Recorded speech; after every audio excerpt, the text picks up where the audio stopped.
Welcome back to the party, everybody. This is Morty, and I am your host, Lutch, aka the Indian Jesus, here to resurrect the second coming of common sense. Everybody hit that like and subscribe. You know I would do it for you. And let's party, guys. This is a special one. It's still going on right now. The Dave Smith and Chris Cuomo debate. There was a lot of good stuff there, but there was a lot of fluff. So it's going to be perfect, absolutely perfect for us to go over. And I'm so excited. I've been watching it, and it is exactly what we wanted. Let's get this out of the way, guys. If you'd like to support the channel, head on over to theindianjesus.com for your very own official merch. We also have an absolutely free Discord server that you can join. We are in there 24/7 hanging out. There's a debate going on in there right now. It's absolutely free. There's a couple channels in there for everybody. But if you want to join as a member, you can hit that join button, and it gives you all this good stuff starting at only $2.99 a month, which includes the full access to the Discord, including the after party. As soon as we are done here, we are headed over there to have more discussions, and we don't have to worry about YouTube censors, and we don't have to worry about being stuck behind your keyboard. You're actually on screen with me and everybody else. Let's do it. Shout out to Harley and Amber in the building. Welcome. I'm just going to dive right in. Again, I'm going to play around with the speed because Chris Cuomo is just, word salad. But it's going to be fun. As always, guys, if you cannot hear the video, please do let me know. You see the podcast. You see a couple things that Chris said. You reacted to it, and obviously it was very obvious you had strong opinions about it. To see how I want to make this happen, what prompted you to want to say, Pat, I want to have this discussion? And so real quick, they do fix up the audio a little bit. If it's let me know if it's too low. I'll turn myself down so that you can turn your stuff up, but they do fix it shortly. Well, look, I mean, Pat, you made a video addressing a lot of your fans, because I think I'm far from the only one who had this reaction. Let me just say before we start this thing, thank you to Pat. You're the man for setting this whole thing up, and thank you to Chris, because I think it's an honorable move that you are here doing this debate, and I really appreciate that. For all the people out there who were giving Pat a hard time for bringing Chris on board the network, hey, this moment doesn't happen unless he does that. So I do agree that open discourse and open debate is always healthy for a society, and I think it's great that we're doing this. So I will say, number one, I came with a gift for Chris. This is, and I really hope you read this, this is the definitive book on the COVID regime. It's called Diary of a Psychosis, How Public Health Disgraced Themselves During the COVID. Shout out to Jay. Welcome. I am going to try to pause minimally so that we can get through as much of this as possible, but we definitely are going to be breaking down. If you just want to watch the unadulterated debate, the link is in the description below. Welcome, Jay. How are you doing, buddy? This is by the great Jay Bhattacharya, who, if you guys don't know, absolutely brilliant doctor over at Stanford, who was one of the signers of the declaration out there, and Great Barrington Declaration. Thank you. I'm already stumbling, and someone saved me in the audience. Thank you very much. Here you go. This is for you. Thank you. Please read it. It's excellent. I know you like following the science, and there's a whole lot of science in that book. Look, I think a great way to start with a gift. You know what? Very there sweet. You go. Well, listen, I don't have PBD bank accounts. I can't come through with Lenny Bruce's microphone, but it's a nice book. I got to tell you, though, what I didn't appreciate about the day, he wanted me to not only fly him in a private jet, he wanted a business Boeing jet. Listen, that request of yours crossed the line. I'm telling you right. That was a dig at Tim, who said the only way that I can do this is if you were to charter a jet. Not that you should do this, but that's the only way. I requested an Uber Comfort. Okay, that was the most I ever requested on this. But I think that a lot of us in this world, whatever you consider this world, we call it podcasts, but it's kind of an outdated term. None of us have iPods anymore, but for some reason that name just stuck. But in this world of shows on the internet, whether it's Pat's show or my show, Joe Rogan's show, Glenn Greenwald has a show, Tim Pool has it, all these people have shows. And we all disagree about so many things. But the one thing we kind of all agree about in this area is that we opposed the COVID insanity. That was kind of the thing that united all of the shows on the internet that are big. And it was a strange fit for you to come from CNN into this world. It kind of reminds me, it's like Dick Cheney trying to join the anti-war movement or something like that. And the truth is that... Shout out to our boy Zippy, DSM Lee. Welcome. What really was I think incredible to me and to many people was that it was kind of amazing to watch you admit so many of the things that you admitted on the podcast with Pat, But at the Did you guys watch that? I should make that a poll. same time, you laughed off the idea of an apology. Your first thing you said was apology. No way. There's no way. And then you proceeded to go on to confirm what all of us had known for so long. But you, sir, were smearing people like us for having this view. You were, at the time when the COVID insanity struck, you were the #1 show at CNN. A time when the nation was going through a major crisis and totalitarianism swept throughout all 50 states. Actually, -1. I think South Dakota never had lockdowns. 49 out of 50 states went totalitarian. They didn't have lockdowns, but they did have a dog get killed at 13 months. I think that's what happened in South Dakota. So we got to get the facts. It was something, I think Kim Jong-un was involved. I'm not sure about the details. Right. But during this moment, we really needed people, especially people who had a big platform. You were the #1 show at CNN, which is huge, almost as big as this show. Got him. And it seems to me that you, rather than doing what your job should have been at the time, which was to be skeptical of power and to shine a light against the propaganda, it seems like you ate up every single piece of propaganda, repeated all of it without any thought to whether it was true or not, and then smeared millions of Americans like myself who were opposed to this stuff. So I don't know how you could possibly deny that. That's where my beef is. Chris, I understand your beef. How'd you get Bear Mace in the face? Why would I not apologize? An apology is when you Remember that line. Why would I not apologize? All right, that's where we're starting. Why would I not apologize? Again, I'm gonna speed this An up. apology is when you say something that you shouldn't have said, that was wrong to say, that you said for bad reasons, and you're trying to hurt. None of those apply. I hear your understanding of the pandemic. I don't agree. I lived it closer than you in many ways. Did you though? I'm pretty sure we all lived that very, very, very intimately. Closer than any of you, probably, in many ways. And there were absolutely mistakes made. What do you mean? The idea that it was a totalitarian regime, that's hyperbole. Hyperbole! You weren't... I'll let Dave do it. I'll let Dave do it. My main reason for wanting to discuss this with you guys, I do this for 3 reasons. A lot of people would say the first is that I'm a self-loather, and I like to set myself up in very bad situations. Maybe, maybe not. I think there's a huge mistake. Hey, shout out to Jay signing up for 5 months of membership. Thank you so much. And of course, every donation comes with a treat for my co-host Morty. 5 months. Thank you so very much, sir. And of course, that makes you the new sponsor of the stream. Made in ignoring this conversation. Now, you say this world of podcasts. You're having a very limited definition of podcasts. You, Rogan, Poole, this is a very small part of what the podcast world is, right? You have a lot of different ideologies there. The media, the power structures, do not understand why I would be here right now. I got the same message. I did a lot of prep for tonight because, frankly, this was years ago, and I had to go back and understand the context of time, look at what you were saying at the time, and frankly, the idea that you were ahead of understanding is like saying a broken clock is right twice a day. You didn't like things. You were right to not like them. No. This has nothing to do with what we liked or did not like. This has to do with the truth and whether you knew what you were reporting or not. I didn't like them. But to say you knew things is not accurate in terms of Nope, that's accurate. What I've seen and what you put out. They were operating on guesses. Now that gets much more powerful when we get into the vaccine. But in terms of the pandemic in general, the idea that we were doing things in the United States that were just so crazy is demonstrably false because it was happening everywhere else in the world. So it's not. Shout out to Unwanted Foe. Welcome to the party. Yeah, all small podcasts. I guess some of the biggest names are a very small portion. It's only a small portion. Everybody listens to Cuomo. So because Cuomo's more of a snake as that Trump witness who was a lawyer. Yep. Not like just the U.S. decided to go batshit crazy and I couldn't wait for the ride. That's not the case. Why I'm doing this is, here's my big concern. I have no problem with you laying into me. And I think you're funny, and I think you're smart, and I understand why he believes in you.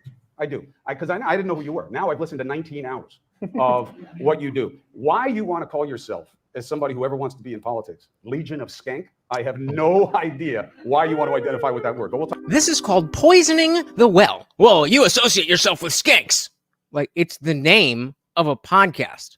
Talk about that after this tonight. Sure. Here's what I want, okay? And Pat knows this already.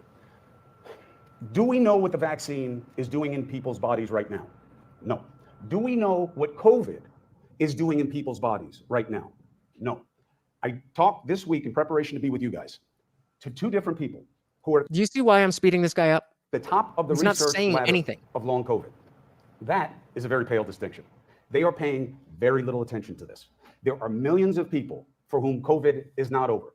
Every researcher I talked to said, we are understanding now that the reach of COVID, the flu that we have now is from 1918, right? Everybody knows that. It's just changed over time. Yeah. Shout out to Unwanted Foe, our new sponsor of the stream with the $5 super chat. Give my favorite co-host some goodies, please, and thank you. You are very, very welcome. When did Obama become white? What?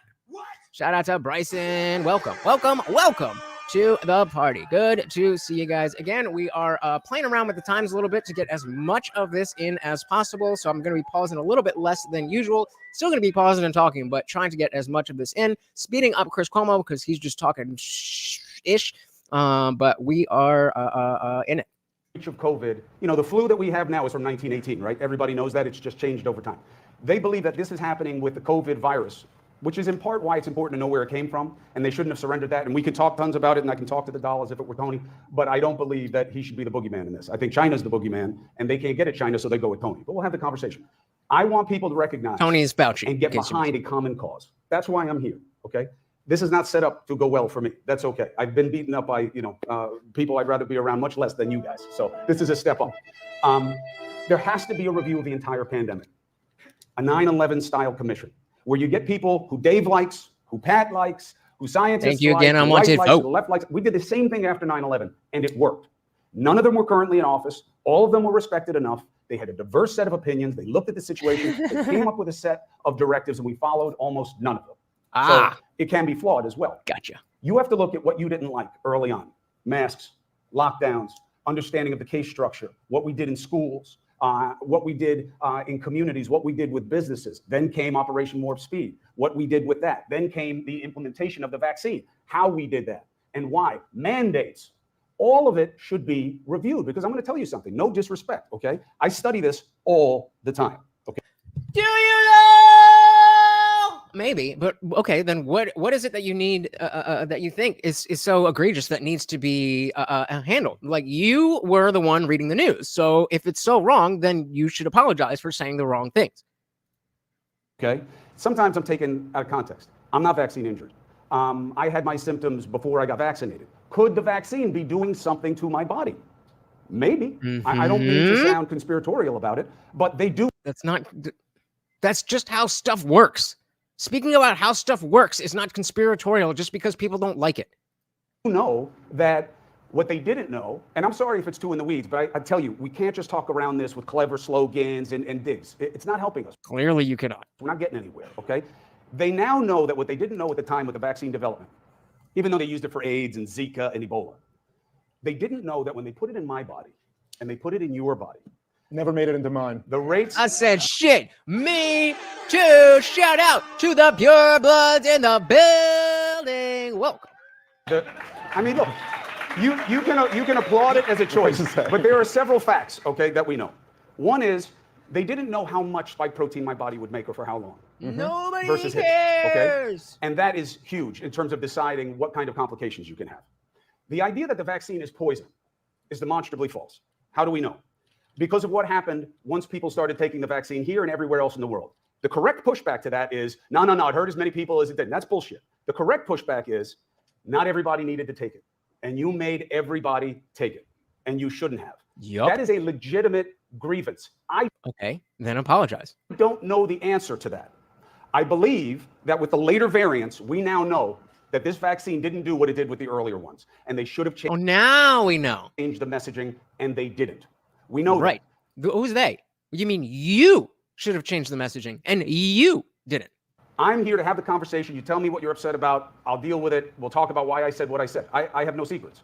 But what I want is not to slap Dave around in a debate and not to be clever and not to get I think that is what you want, but you're certainly not going to get that tonight, sir. applause and not for you to want to take pictures with me at the end of the night. I want you to go home and say, sheesh, we got to know a lot more about this, and nobody is looking. That commission we have one in Congress, and then I'll shut up, is a sham, okay? Where did it come from? Tony Fauci, we know where it came All right, maybe nobody's a pureblood, but I never got jabbed. from. There we go, It came from jab China. free. Wait we a know minute. where it was. It was in a lab. We know who was working on it. It was China. We know who won't let us look in the lab. It's China. So that's your answer. But what about all these other questions? They don't even care about them. The Trumpiest politicians that I talk to won't touch any of the things that we are talking about right now. That's what I want to change. And I'm Look at that face. He's like, oh, I'm going to make so much money off of this. happy to have the conversation. So does anybody think that he just said anything? Okay, word. So most of you did see Cuomo on PBD after Candace Owens when they were talking about all this, and he was saying that, oh, I was wrong about this, and I was wrong about that. I was wrong. But in the same kind of way that he's doing right now, he was very squiggly and didn't actually give an apology or say anything of substance. He only admitted to things that, like, well, you know, I should have done that. Kind of what he just did. Bryson said Cuomo chooses not to apologize and cement himself as arrogantly ignorant, pompous prick instead of redeeming himself. Well, let's not chill with the spoilers, bro. Chill with the spoilers. Jay said the N94 mask did not help. Apparently not. Apparently not. Talking about right now. That's what I want to change, and I'm happy to have the conversation. All right, can I respond? Because there was a lot there, so I want to try to respond to as much I of didn't it mean to as I flood the can. zone. No, We no, can no. take it one by one. We can go All right, so now let's slow us back down a little bit. one by one. There we first of all, go. when I described the lockdowns that swept this nation in 2020 as totalitarian, just to be clear, I'm not being hyperbolic. When you're waking up every morning to watch your TV, to find out from your governor what you're allowed to do today, including am I allowed to go to work? Am I allowed to have a funeral for my father? Am I allowed to see my family? Am I allowed to step outside without a cover on my face? There is one word and one word only for that, and that is totalitarianism. I'm sorry. That's not slightly hyperbolic. Anybody disagree? Now, you could argue that this totalitarianism was justified because of the virus, but it's certainly not, and it's not, but you could argue that, but it certainly is totalitarian. If we ever looked on paper, any of us at any point pre-COVID, and said this government is instituting this policy, we would all recognize that as being totalitarian. For as totalitarian as any society has ever existed, if that word doesn't apply to lockdowns, then it doesn't apply to anything. Now, I got to say, This is why we don't cover Dave that often, because he's so tight with it. He's so great with it. I don't have much to add. listen, in this world, and I'll say this is true for our world, for the corporate media, for any time you're getting in front of a camera with a lot of people watching and talking about things that matter, the currency that we trade in is the truth. That's the whole currency. Now, it doesn't mean that you have to be right about everything, but it has to mean that I really believe what I'm saying.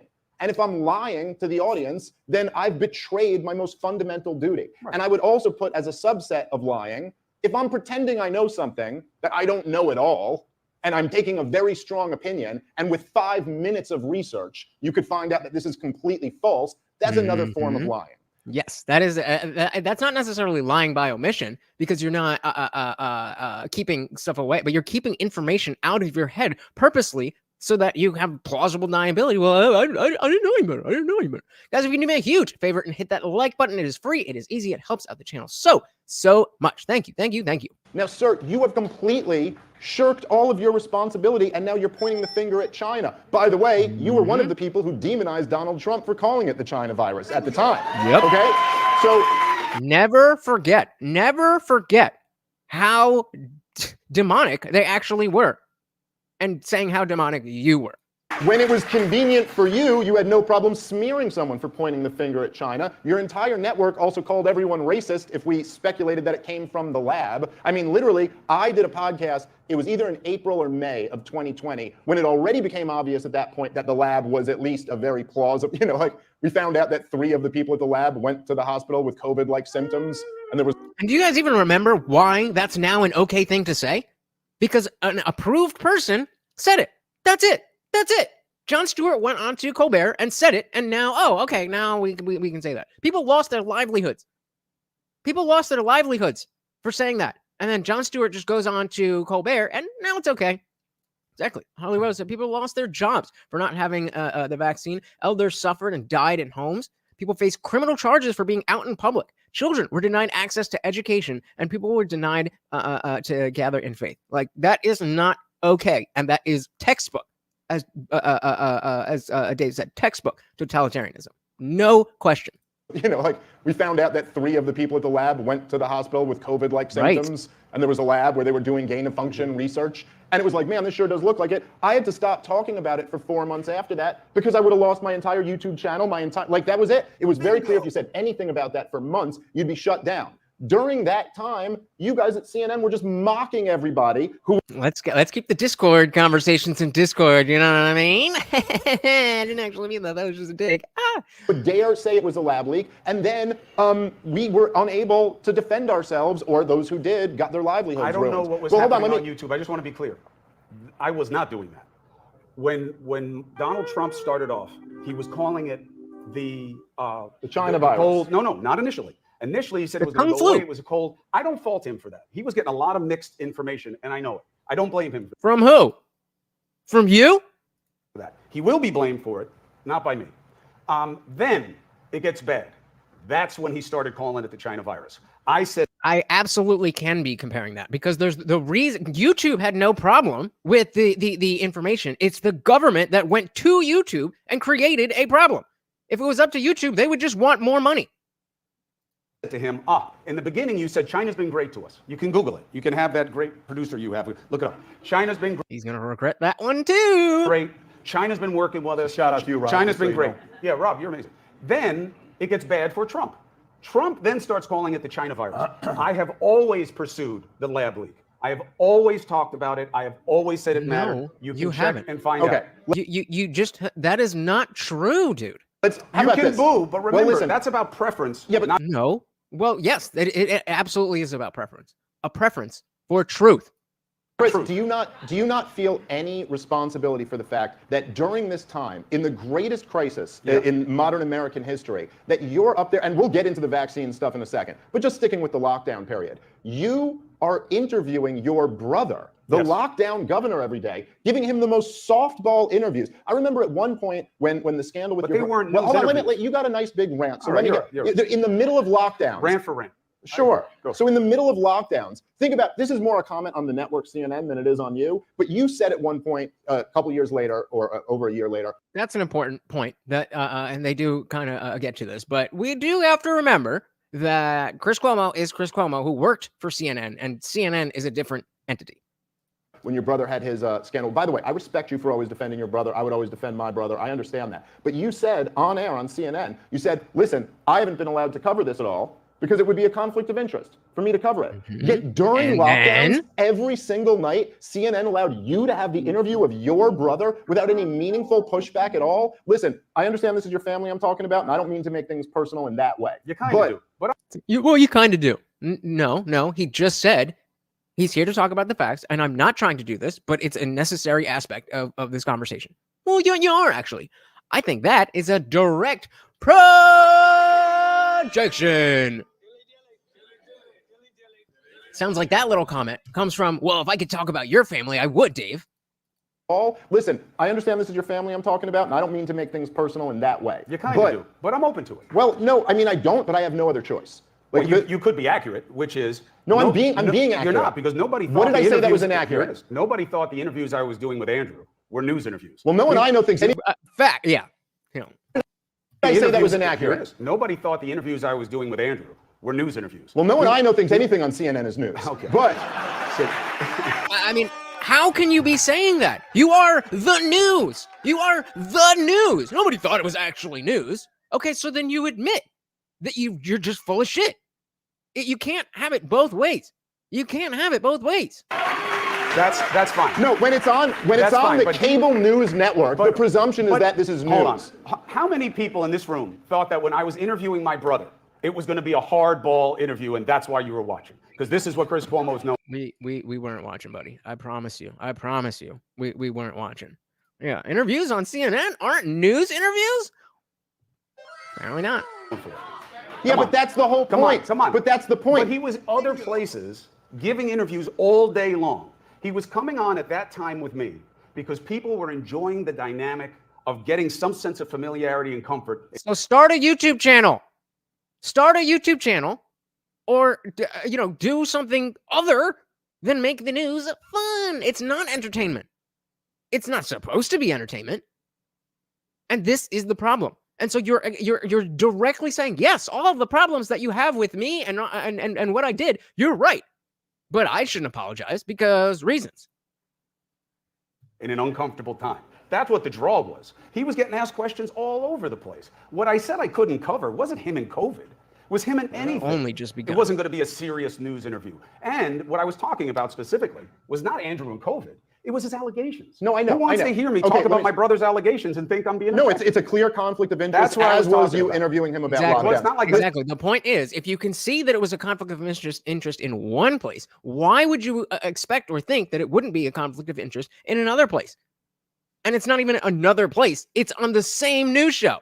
the only place he was on during here's COVID. one person in cable news who did some real journalism, okay? Tucker Carlson he got Governor Murphy from New Jersey on his show. And he asked him one simple question that was never asked of any of the other lockdown governors. And you know what the question was? He had just shut down, it was either a church or a synagogue, I can't remember. And he goes, oh, wait a minute. So It was a synagogue. This is my state. you just shut down this temple and arrested people for worshiping. Where do you get the authority to do that? Because I've read the First Amendment, and it's pretty clear that you have the freedom of religion. And so where do you get the authority to shut that down? And you know what Governor Murphy said? He said, well, I'm not thinking about the Constitution. That's above my pay grade. So let me, just to make this That's a clear, stupid okay? answer. Yeah, it sure is. But you know what? Your brother and none of the rest had a better one. They just never got asked that question. Exactly. So Exactly. here's But it has nothing to do with the First Amendment. Yeah, of course it does, Chris. Here's the bottom line. There's no clause in the Constitution or the Bill of Rights that says, unless there's a virus that we don't know that much about, and then this all goes away. The point is that it was completely criminal for all of these governments to lock down. They had no authority to derive the right to lock down a state from. Which shows you exactly how important it is to maintain culture. It's not about the laws as much as it is about the culture. There was no legal justification, but everybody did it. Why? Because the culture said that we should. So we said, what does Cuomo use to shave his troll hairs? A stump grinder? And yeah, shout out to Tucker. That is how you come from mainstream media and go into alternative media.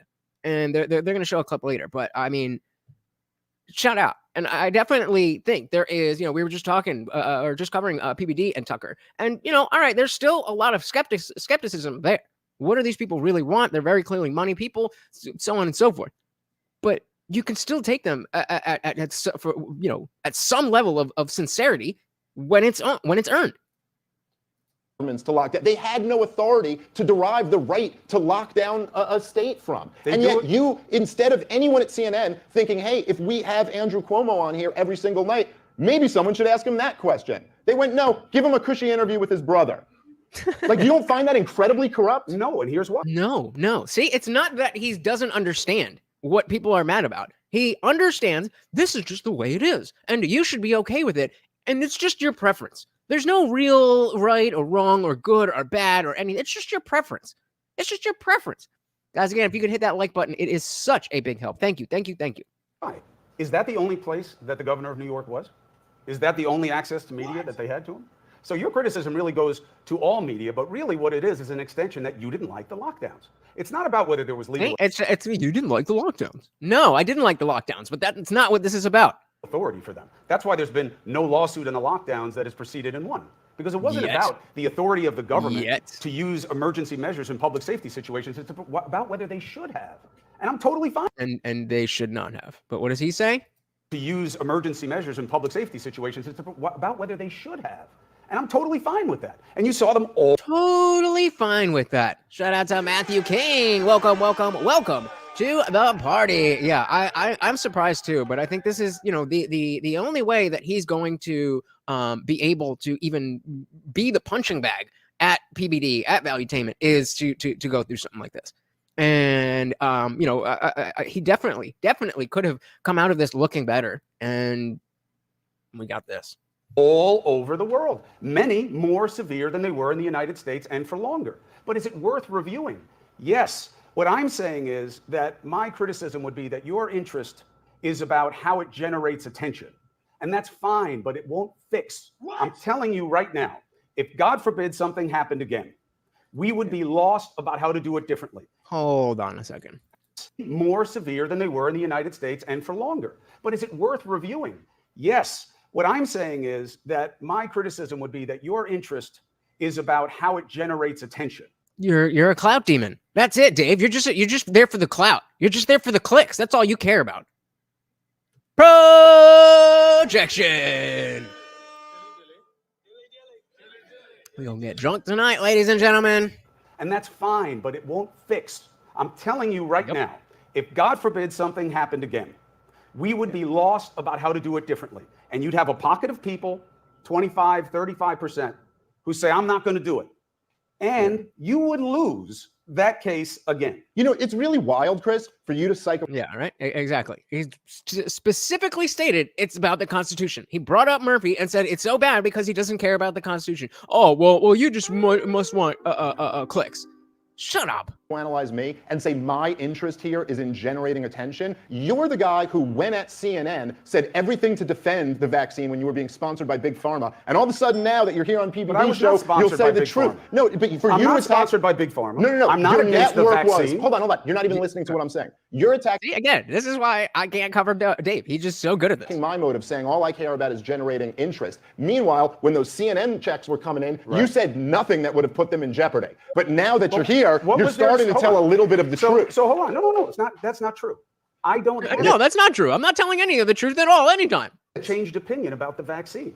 Chris, go look at the montages of what you were saying then to what you're saying now. And you don't have a changed opinion. Absolutely not. And when Pat put out this. So again, remember that he has no changed opinion. He stated directly, not remembering what anybody's referring to beyond the larger topic, that he has no changed opinion. So if they are to pull up a clip of him saying something different, then either he lied or he lied. Shout out to G-Nails in the building. Welcome to the party, fucking mopping the floor, and I am loving it. Welcome. Of what you were saying then to what you're saying now. And you don't have a changed opinion. Absolutely not. And when Pat put out this clip, that Pat would, look, we can talk about it. I'm not offended by the questions or the suggestion. Here's what. I'm going to count that as another projection. This is the fifth time he said, well, I can take it. I'm not afraid. I'm going to do it. Projection. I think you are scared. You should be. Why? Pat said that I wouldn't take it again if I could do it over again. It's not what I said. If they wanted me to take a booster right now, my doctors say it's not working for me. I have as much natural immunity as I'm going to get. I got as much hybrid immunity as I can get. Sounds like a similar story that a super famous person who's already been mentioned said, and your network treated that like the worst thing ever. I mean, I can't really remember, but I think so.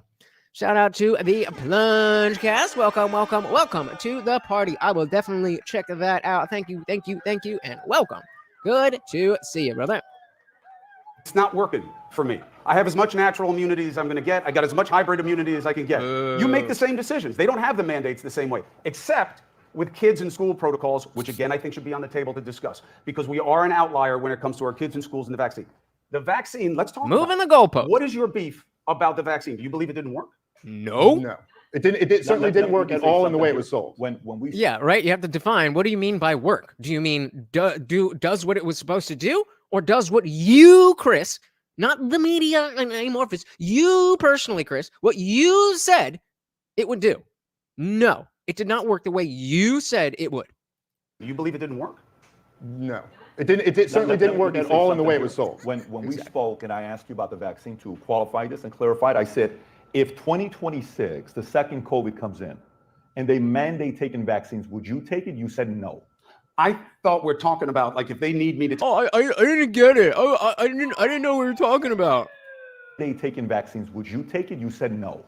I thought we're talking about, like, if they need me to take another one for this virus. No. I specifically asked if another COVID comes out and they force us to take vaccines, knowing what you know now, would you take it again? You said no. Just to qualify, that's what I thought we were talking about. If it's this virus, well, why would I lie? Okay. Why would I lie? Why would I lie? The real question is, why did you lie? There was no reason. Now your entire reputation banks on it. The real question is, why did you lie? I mean, come on. JL says the projecting is seething through the guy in the suit. Yes, Chris Cuomo is a projection machine. Yeah, clear question, but always dipping and dodging, dip, dive, duck, dodge, and dodge. About if it's this virus. Well, why would I lie? Okay, Why would I lie so about? let me just show something. Because you're a liar. That's why. Because that's what you do.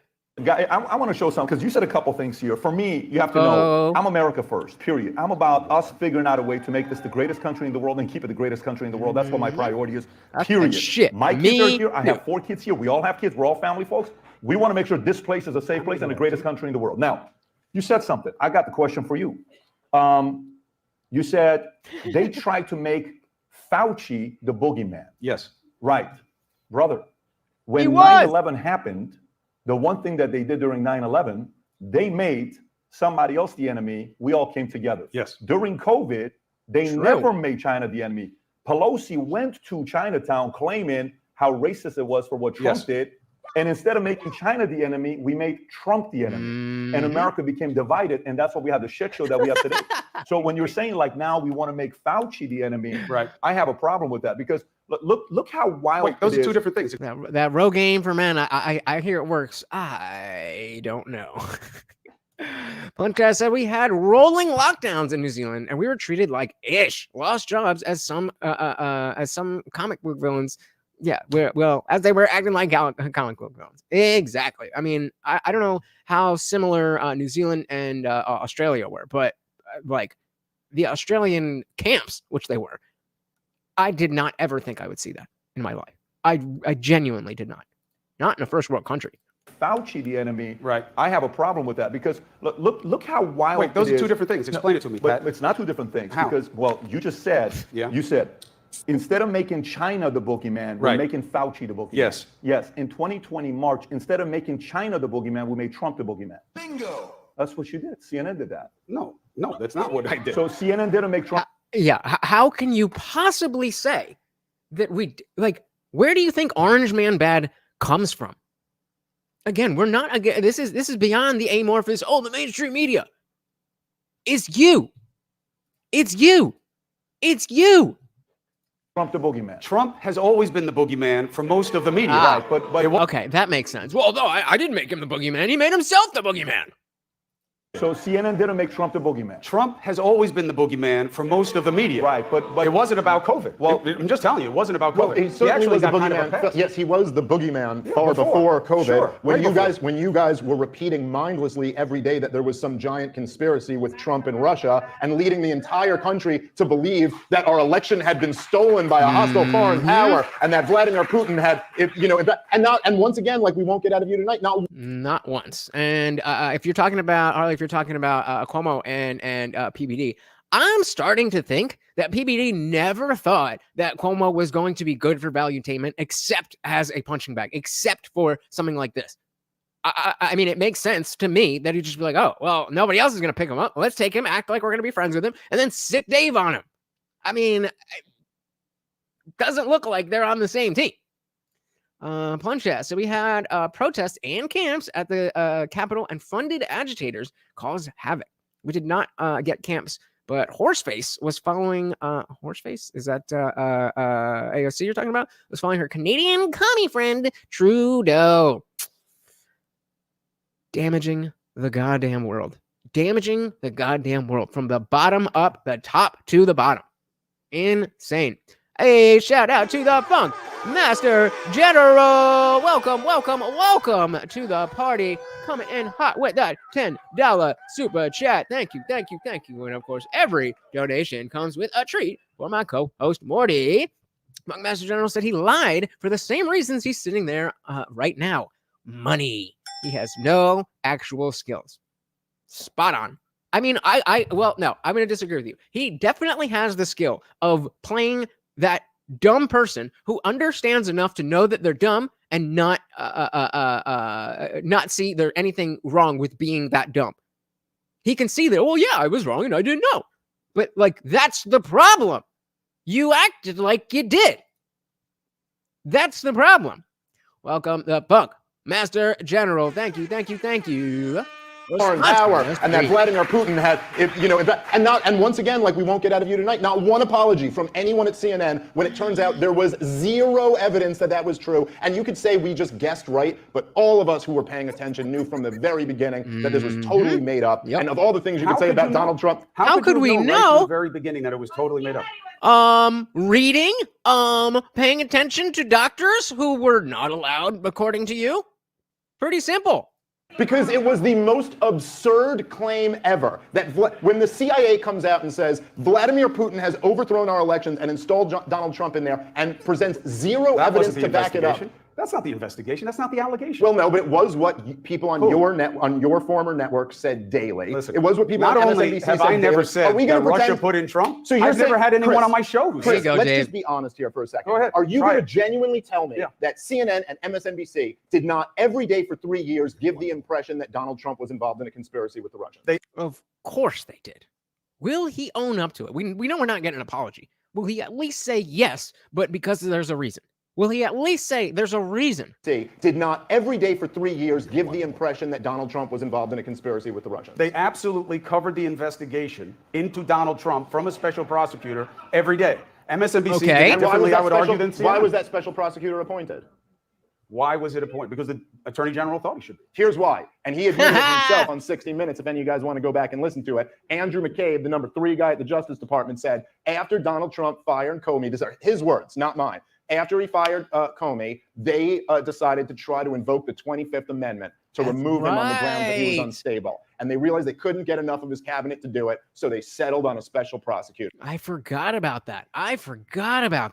That's why. Not a single one of them thought he was a Russian spy. Let me tell you something. Carter Page, the one guy who got in trouble from the FBI, as I'm sure you guys both know. Why did he get in trouble? One guy. Because he lied to the FISA court. Because the CIA told the FBI that Carter Page was their guy.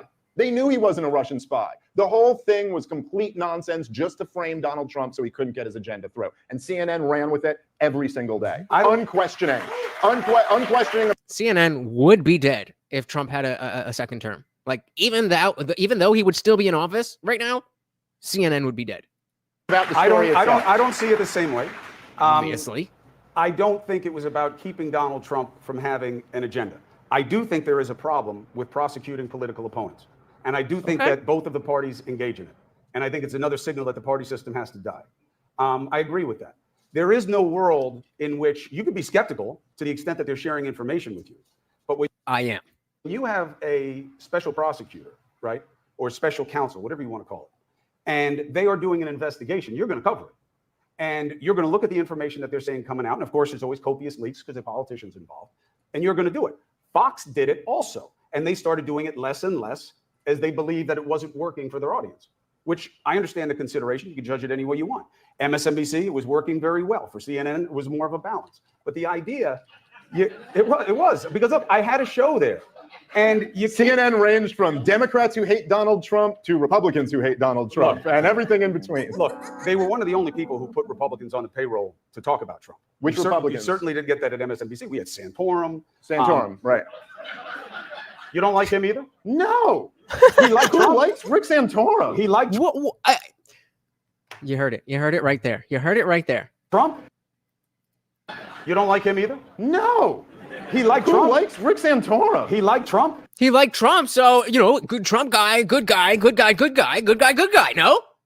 Good guy, good guy, good guy, good guy, good guy. No? I thought he was a good guy. Stupid. Shout out to King Onion Ring in the building. Welcome to the party. Good to see ya. You don't like him either? No. He liked Who Trump. likes Rick Santorum? He liked Trump. Although they did come up with a terrible name for what is a Santorum. I'm That is familiar. terrible. That was terrible that they did that to him, although he found it pretty funny. Anyway, the point is this. I will defend CNN. And I know some people think that's strange because I got shit canned by CNN. I understand. I don't see it that way. I definitely got fired, but that doesn't mean I'm going to blame CNN. I'll defend it. After all of everything, and you're still simping for them. Why? What is it that they've done to you? Because I know they didn't do anything for you. Well, I guess they give you a lot of money, but to say awful things. But it's not like you're going back. it's not like defending them is a smart position. The fact is, like, we Mr. they're gonna pull that up later. Thank you if they don't, but I will. But thank you, Harley. It's insane. It's insane that he has these opinions and can see that people are mad about these things, and it's just like, oh, well, no, I see it differently. But that doesn't mean I'm going to blame CNN. I'll defend it. However, it is not fair to make me own everything that CNN does, because I don't control anything but my show. Okay, fair enough. So that's fair. I'm also being critical of CNN here, but I will say, disclaimer for the rest of the show, anything I criticize CNN, that's true. You don't own the entire network. You only own your portion of it. So let me ask you. I couldn't have that much power. I got fired. With that, fair enough. Okay, so let me ask you about what you do own, and in the spirit of we're being honest here, and our currency is the truth. Your reemergence from your basement, real or fake? Yes. Do you want Bruh. if you want the answer? Bruh, was the Fredo thing not during when he was supposed to be in lockdown? I don't remember that for sure, but that happened when he was supposed to be locked down. Am I incorrect about that? Real or fake? Yes. Do you want if you want the answer? I'll give it to you. All right. Here's what I was told. The short answer is real. Here's what I was told. You were quarantined that whole time in your basement? Yeah. You didn't leave? Oh, yeah. No. This is what happened. I was quarantined. Ah. I forget. There was 3 days with fever below 99 or whatever the number was. You guys vaguely remember the same as I. I had a problem. There you go. I like tyrant derangement syndrome. That could work. We might need to get a little deranged over tyrants. I think that fits. But I mean, there's definitely steps before that. But shout out to Arjun. Welcome to the party. I don't know what it was, but it was, wasn't it? Welcome. The number was. You guys vaguely remember the same as I. I had a problem. I had fever for a very long time. They didn't understand why. It had something to do with how my body was responding to the spike protein we now know based on my blood test now. I got to that point of being allowed to leave, but I still had fever because my natural body temperature is not 98.6, it's 97.6. So you were in quarantine or you were not in quarantine? So for me, being just under 100 or whatever the level was, I forgot, Rob. Right? Yeah, I thought so. That was the here. I had it in my notes. In case you missed it. Altercation with a man reportedly threatening to throw him character from the Godfather films, which led to this confrontation. This is August 29th. I thought that's who you were. No, punk from the right called me Fredo. My name is Chris Cuomo. I'm an anchor on CNN. Fredo is from the Godfather. He was that weak brother. Isn't that your And they brother? use it as an Italian aspersion. Any of you Italian? Are you Italian? It's an insult to your people. It's an insult to your people. It's like the N-word for us. Shout out to Mujin One in the building. Welcome to the party. Good to see you. And indeed, my boy Morty is always ready. Every single donation comes with a treat from Morty. And if you do hit me on Rumble or PayPal or Venmo or any of those things, put something in the YouTube chat. I do not want to miss your donations. I appreciate them all so very much. Welcome, Mujin One. Monkmaster said it wasn't. That happened at some random bar. The fat wheel bike guy was when he was supposed to be locked down. Oh, okay. So I don't really remember that specific thing, but yeah. So I mean, either way, he was not locked down. He was not in the house. He lied again. So he said typical, as in typical neoliberal behavior. Transcendence, as in omnipotent, all-seeing, all-knowing. All right, fair enough. 98.6, it's 97.6. So for me, being just under 100 or whatever the level was, I forgot. Rob, they can find out what the level was. I had it, but I didn't feel comfortable because I still felt sick. And at the time, the biggest names in our government who I was in contact with couldn't tell me what was the safest thing to do because I was afraid to get my family. So what they said was, do it in stages. So I would kind of come upstairs with the N95 on, and I would try to get some energy, walk up and down the stairs. Then it was, I'm going to come upstairs. The house was, because my wife was taking care of everybody. So no, you weren't locked down the whole time. Everybody was getting sick. And I would do a little bit of cleaning, come back down. Still wasn't living upstairs. Then I would come up, I'd start cooking because my wife got sick from me. That's a great thing to have over your spouse, by the way. This is exactly why his first monologue I just kind of blitzed through, because he just didn't say anything. He's just saying things. I say, wait, what? Anything below 100.4 is not a fever. It's normal to have varying body temperatures between 97 and 99.5. I thought it's they call it at 101. Is that where they call it a fever? Just more bullshit. More bullshit. I start cooking because my wife got sick from me. That's a great thing to have over your spouse, by the way. So I then started coming up more. Not a single laugh. Phased up and in. Our youngest, when I was coming up, finally I could move upstairs. Everybody was good with it. Christina had gotten sick. Mario had gotten sick. The other two hadn't. It had been about 10 days past when I was supposedly allowed to come up. But again, I still felt like shit. And I knew that I had a fever. I didn't have a fever by their definition, but I had a fever. So What? What does that mean? A fever is a fever. You either had a fever or you did not have a fever. then when it was finally over, they took the picture of me coming upstairs. There was so much. No. There was a whole piece. It was a video. Oh, coming out of the basement for the first time. You lied. Appetite to take me down. That was seized on as it was. It's the Matrix attack, guys. It's the Matrix attack on Chris Cuomo. Oh, now I understand. You better hit up Tate. I mean, these Matrix attack, bro. You don't want to mess with that. Buckmaster said it's a bar on the east end of Long Island. It's a giant tent that's only open in the summer. Thank you. That's another one. Appetite to take me down. That was seized on as it was that I wasn't quarantining because I was seen in Southampton driving around with my family. No, I wasn't. I was seen in my own backyard in East Hampton. And a guy drove into my backyard and saw me there. So you weren't in the basement the whole time. That was the question. How long ago was the question even asked? He's been talking solidly for 3-4 minutes. And came walking over and said terrible things to my wife and kids, and then sued me for it. So that's what happened. But so wait, hold on. I'm sorry. I'm confused because that was such a long answer for such a short question. I quarantined in the basement. The picture that you were saw, outside. He said real or fake. It was fake.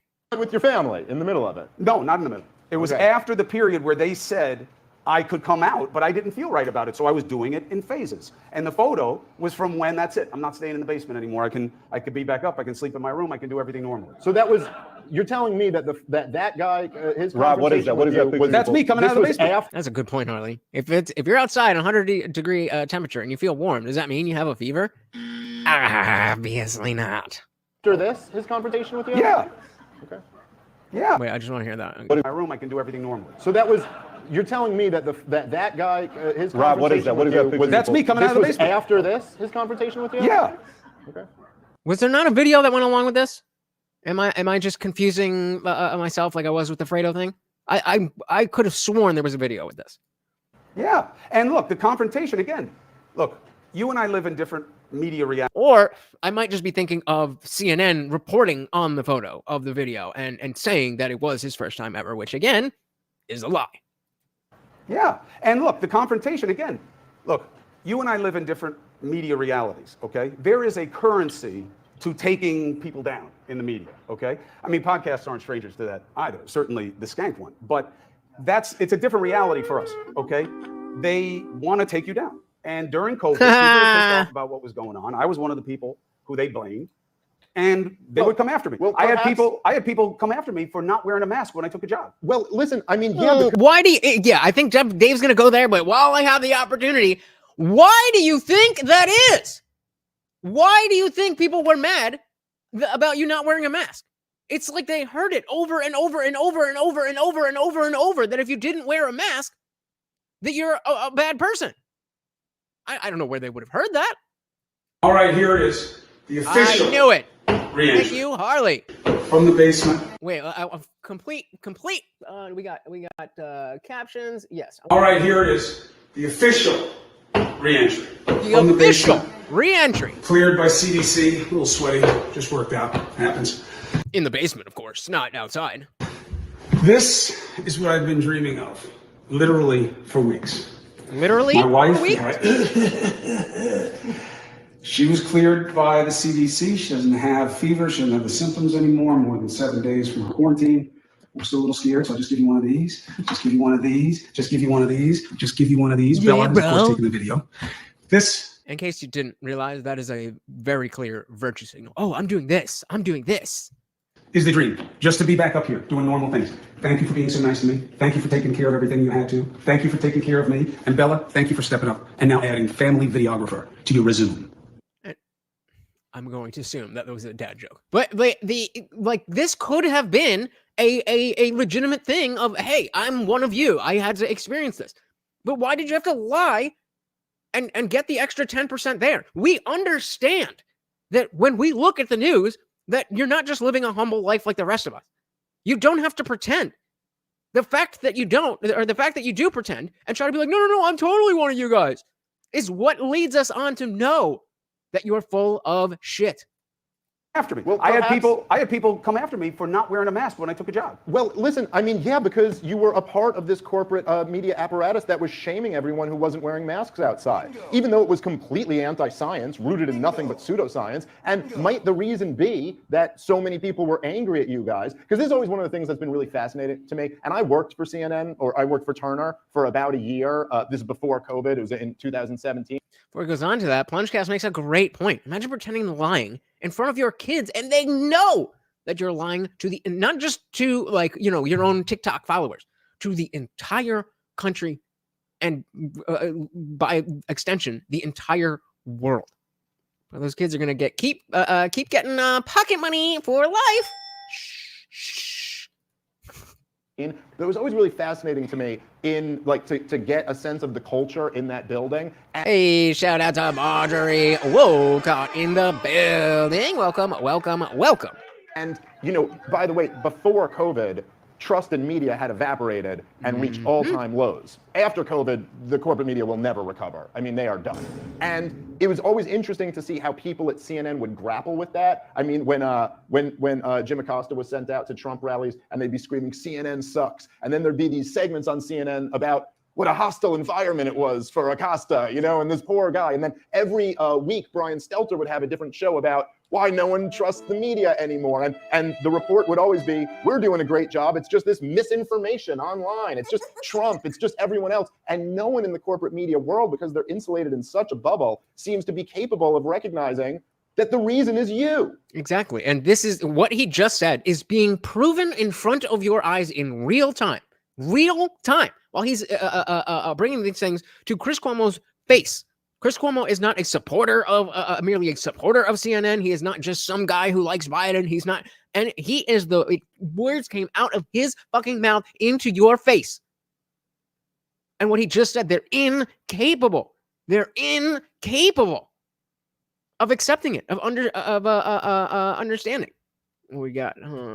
Ignoring a pandemic does not make it go away. That's why states like Florida are in such dire straits. Listen to its governor, DeSantis, boasting last month about what great shape Florida was in. You got a lot of people in your profession who waxed poetically for weeks and weeks about how Florida was going to be just like New York. Wait 2 weeks, Florida's going to be next. Just like Italy, wait 2 weeks. Well, hell, we're 8 weeks away from that, and it hasn't happened. Oopsie. Is he in this? What now? Shh. Not going to hear him here. You won't see him here. Why? Because he's got nothing to say. When he had a chance to speak, he spoke too soon, he did too little, and now his state is suffering too much. Projection! You speculated a little too much, spoke a little too soon, and now you look dumb. Shout out to Dylan Soup. Welcome to the party. Good to see ya. Thank you for that, Harley. Very much appreciated. Our resident fact checker. Very much appreciated. Insulated in such a bubble seems to be capable of recognizing that the reason is you. Stupid. You don't think it's you. You don't think That's there's why. misinformation? Yes. You don't think it was this misinformation? Yes, it was your misinformation. It was your information that was misinformation. The reason is you. You don't think it's you. You don't think That's there's why. misinformation? Yes, there is misinformation, and you are one of the biggest purveyors of it. How? That's the issue. But That's a great question. But that is suggesting. Margie says, how many of y'all here were repeatedly kicked off of various posts that were in any way contradictory to the powers that be? I think all of us. I think all of us. We at some point said something that was true and accurate, or at least a personal opinion or experience, and you could have lost your entire account. Insanity. Purveyors of it. How? That's the issue. But That's a great question. But that is suggesting No. that's Chris asked me suggesting that how. I say things that I know are not true. Okay, no, so maybe That's I can't, misinformation. Listen, wait, so I can't prove you know it's not true, but I can tell you this. When you said, looking right into the camera to your audience, and you said about the WikiLeaks dump in 2016, hey, it's illegal for you guys to look at this. You have to just trust us. It's different for the media, so you have to get it from us. Yeah. Nope. That's totally not true. What was I referring to? The WikiLeaks dump. No, but why was I saying that? I don't know. It's completely untrue. Under the Espionage Act, we didn't know at the time what would happen if things were deemed classified and you cached them from online. I had 3 different prosecutors on who said, we don't know how it goes. The only time it's ever been tested is with the media in the Pentagon Papers case. So we knew that the media is given protection on classified documents, even if they're leaked or stolen, but we don't know about the general public. That's what I said. Then WikiLeaks jumped on my head.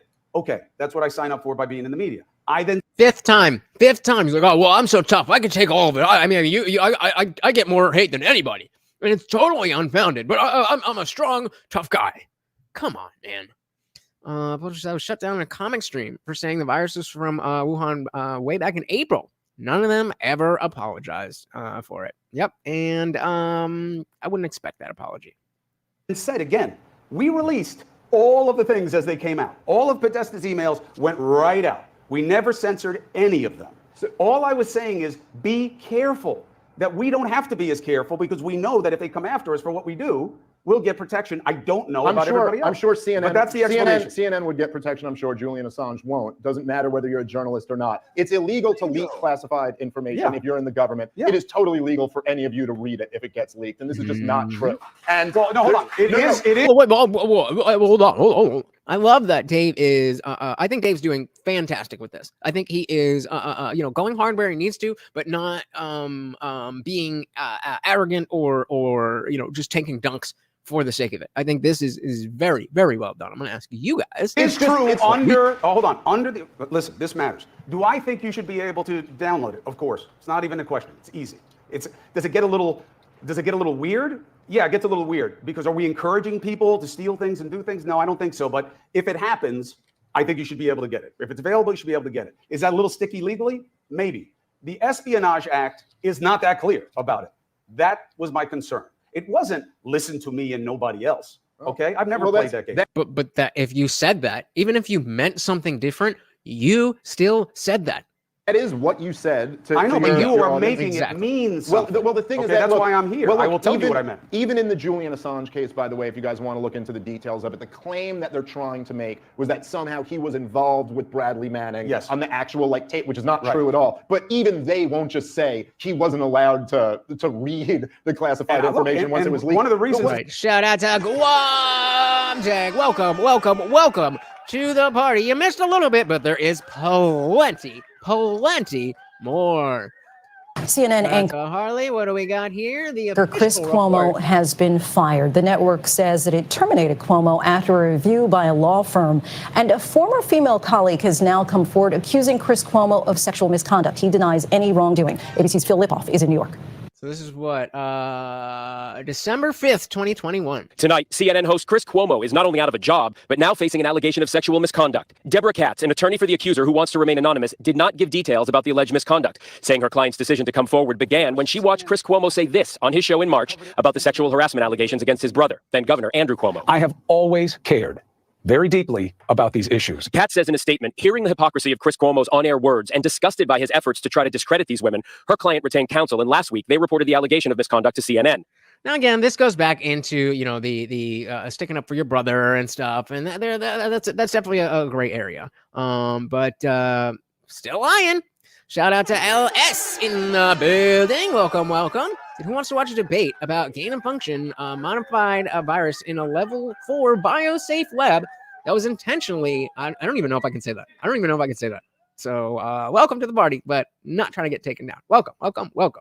No, that might be something that I missed. So I think if we have a Harley and Zippy keeping tabs on the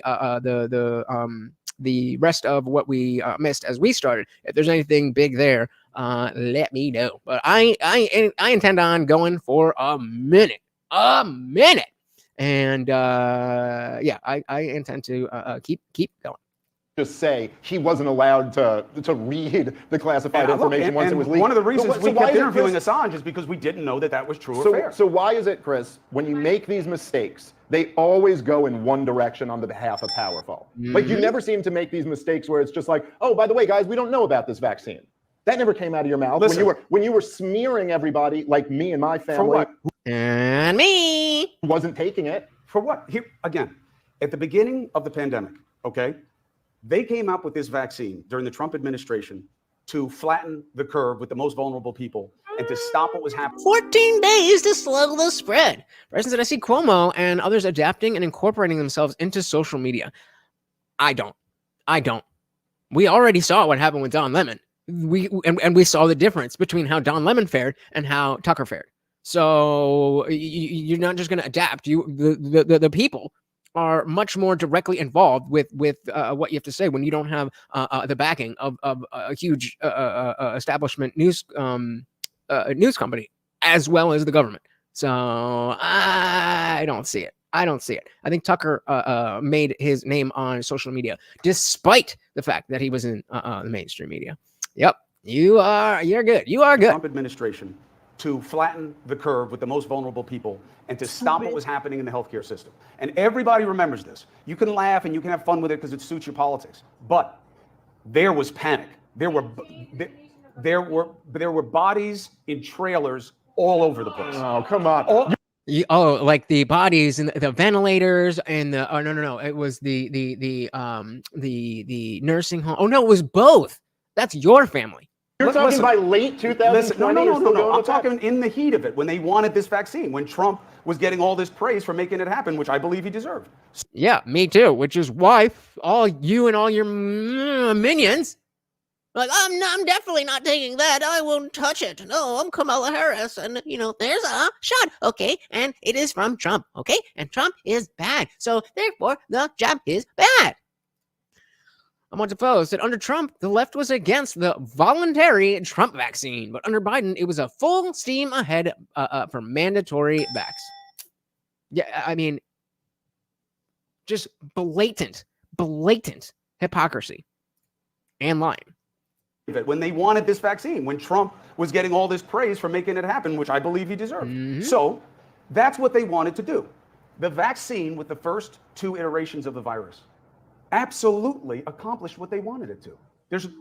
You can go online, you will not find anything that will tell you otherwise. Yeah, but again, Don Lemon got one show with Elon, and that's it. I mean, he still has his show, but ain't nobody watching it. It's just not true. I mean, that's just straight up not true. Go ahead. Let me do something. I want to play. Remember what I said? The first iterations of the virus. Clips. Rob, do me a favor. When you're saying with the vaccine, like, I think the basic premise is why. Y'all ready for this? Premise why people are frustrated with this conversation that we're having today. Why don't you play the highlight reel, Rob, the Joker one, if you know which one I'm talking about. Just play this one, and this isn't just you. Really quick before we get into that, guys, please, if you have not already hit the like button, please. It is so very helpful. And subscribe. I do this every Monday, Wednesday, Friday, 8 p.m. Eastern, and sometimes whatever I feel like. So hit that subscribe and ring the bell so you never miss an Indian Jesus live party ever again. Thank you. This is what we have to hear. That's not me. No. Every day we have to hear. Play this Jesus. clip. Cope harder. We know that the blonde woman is not you. I'm going to go to another one, and I'm going to I know. That's the guy who bankrolled Osama bin Laden's daughter. Play the clip. The unvaccinated. You are the problem. It is the unvaccinated who are the problem. Period. End of story. The only people that you can. Oh, wait. I think that's you. Bro, is that you? Blame. The only people you can blame. This isn't shaming. This is the truth. maybe they should be shamed, are the unvaccinated.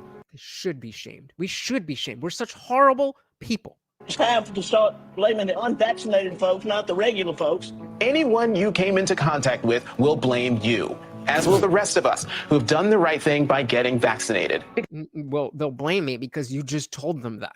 Because frankly, we know that we can't trust the unvaccinated. I think it's time to get our moral house in order, Anderson. It's the unvaccinated who are the threat. All of us vaccinated folks are going to start wearing masks to protect the unvaccinated folks. It's called a Christian value. You're basically punishing a Christian value. Oh, please tell me more about how injecting religion into politics makes it better. This is epic, right? I mean, damn. Unvaccinated folks. It's called a Christian value. You're basically punishing the vaccinated for the sins of the unvaccinated. People are not behaving honorably. The unvaccinated are basically saying, well, it's open season for me. I can do whatever I want as well. Yeah, welcome to America, bitch. Unvaccinated are basically beating their breasts and running around the country saying, we don't care, we're living free, and so forth. We've been patient. Which one, Plunchcast? Our patience is wearing thin. Just scroll up. It's in the chat. Vaccinated, a group that includes children and people acting like children, and the rest of us are starting. Oh, you mean like but people acting like adults, like dancing around in syringe costumes, right? That's how we act like adults. A group that includes children and people acting like children, and the rest of us are starting to get pissed off. Oh, they're getting pissed off. You don't get to take away my freedoms. Oh, poor baby. Oh my God. Views about unvaccinated. Let's see if he reads it out. Vaccinated feel the unvaccinated are making me upset or angry. So I actually want pissed to off. So it says views about unvaccinated as of August 6th through 12th, 2021. So this is the summer following the lockdowns. So if you're fully vaxxed, your views. They 59% said you're putting people like me at risk. 57 said you're being misled by bad information. And then some of them were just like, it makes me sad. And only 27% said, well, I mean, you know, it's America. They should be allowed to choose what they want to do with their bodies. Hashtag my body, my choice.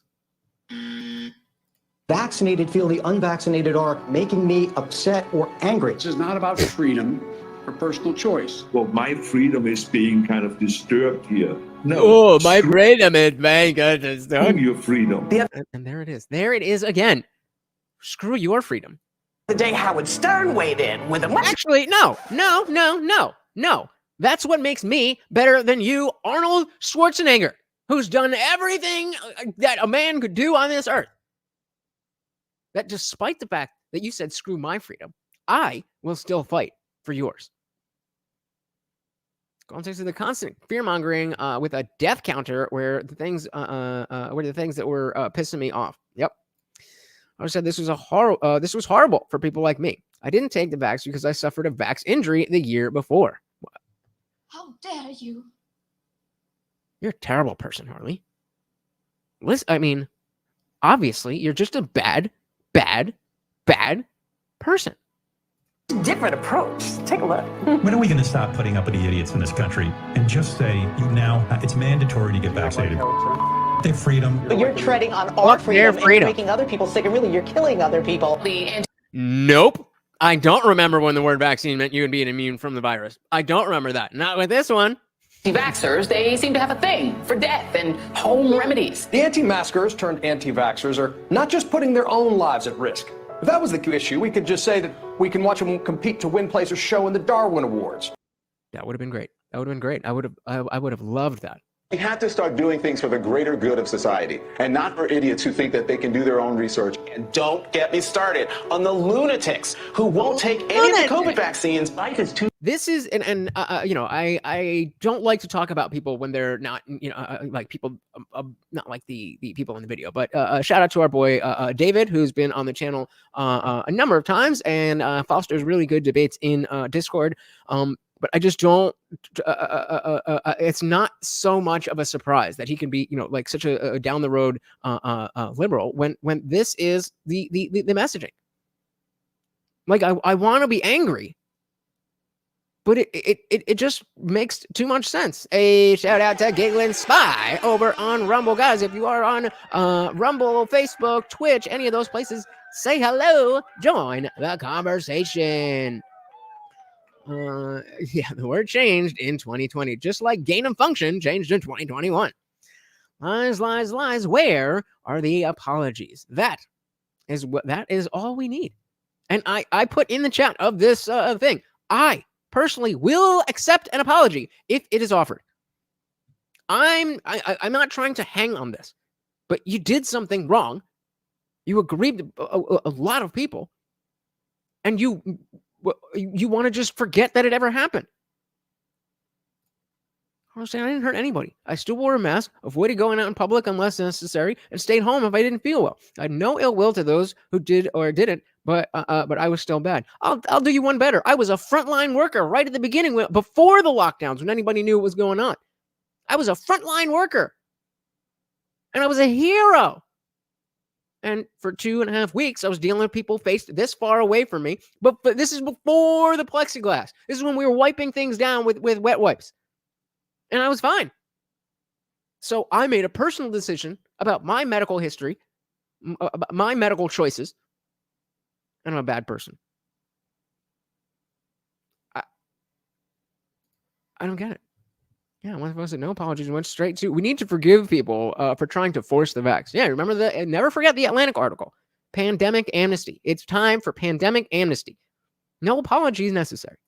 And this montage is still going. It started it's on the still lunatics who won't take any of the COVID vaccines. Life is too short to be an ass. Life is way too short to be ignorant of the promise of something that is helping people worldwide. Maybe you're doing it because you're disconnected or disorganized. Maybe you have some sympathetic psychological reasons. But maybe you're just being antisocial. Oh, you can't shame them. You can't call them stupid. You can't call them silly.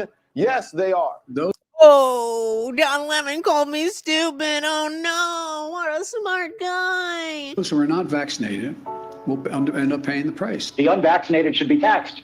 They should pay more for health care. We need to start looking at the choice to remain unvaccinated the same as we look at driving while intoxicated. We're going to see, and I've said, almost two types of America. Dr. Fauci said that if hospitals get any more overcrowded, they're going to have to make some very tough choices about who gets an ICU bed. That choice doesn't seem so tough to me. Vaccinated person having a heart attack? Yes, come right on in. We'll take care of you.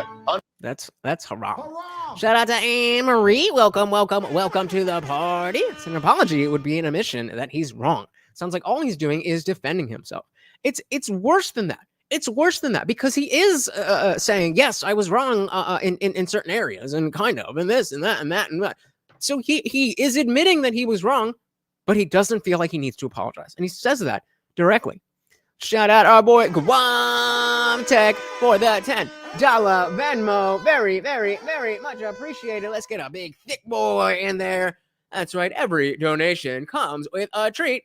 For Morty, thank you so much. And that makes you the new co-sponsor of the stream. Thank you so much. You guys know when I get a donation, I like to dive back in. Thank you again, Guamtech. That choice doesn't seem so tough to me. Vaccinated person having a heart attack? Yes, come right on in. We'll take care of you. Unvaccinated guy who gobbled horse goo? Rest in peace, Wheezy. Oh, horse goo. Unvaccinated who are really creating a problem in this country. Every death that we are seeing from COVID could have been prevented. Literally, the only people dying are the unvaccinated. And for those of you spreading misinformation, that's such a lie.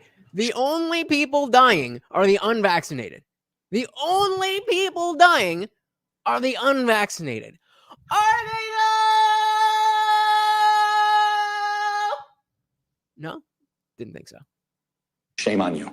Shame on you, motherfucker. See, that's the frustration. How many guys are frustrated just watching this? Who's getting upset just watching this, right? So, by the way, I'm a business owner. When we talk about what happened during that time, according to Federal Reserve, the pandemic resulted in permanent closure of roughly 200,000 U.S. establishments shutting down. So this is families running a business for 2-3 generations. Boom, gone. Restaurant business gone. Gone. All right, Punch guys, I will never forget or forgive them for shaming and blaming those who chose our bodies over the fear mongering and shaming.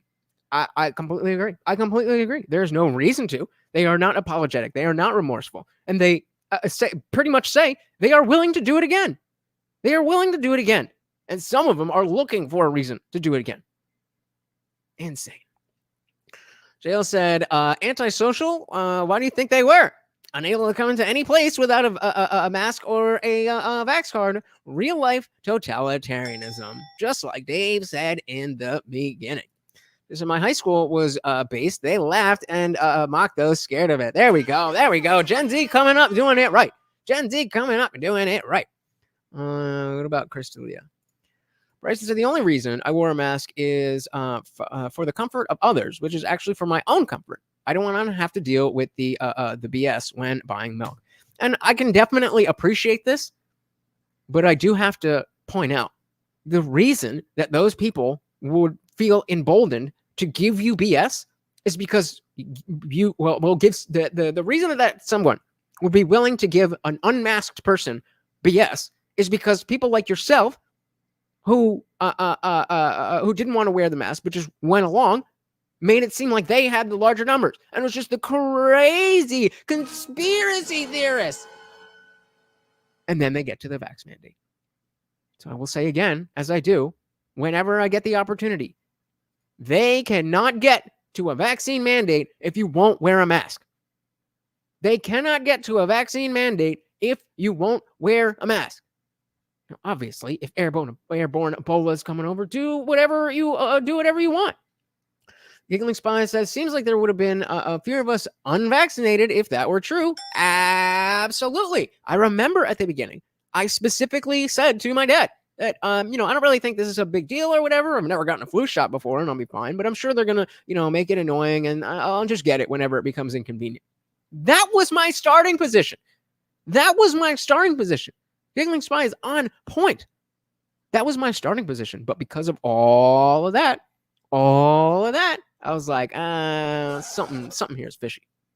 Emerson, I thought a ton of the ones who died were older people who are mistreated and left for dead in the East Coast. Well, that has to do with the putting COVID patients in nursing homes. So we knew at that time that elderly people were higher at risk. And so if you tested positive, instead of all the like tents and whatever it was that Andrew Cuomo brought in, they didn't use any of that. So they wasted all that money and sent them into nursing homes with old people and then gave the COVID to all the old people who were at risk and died.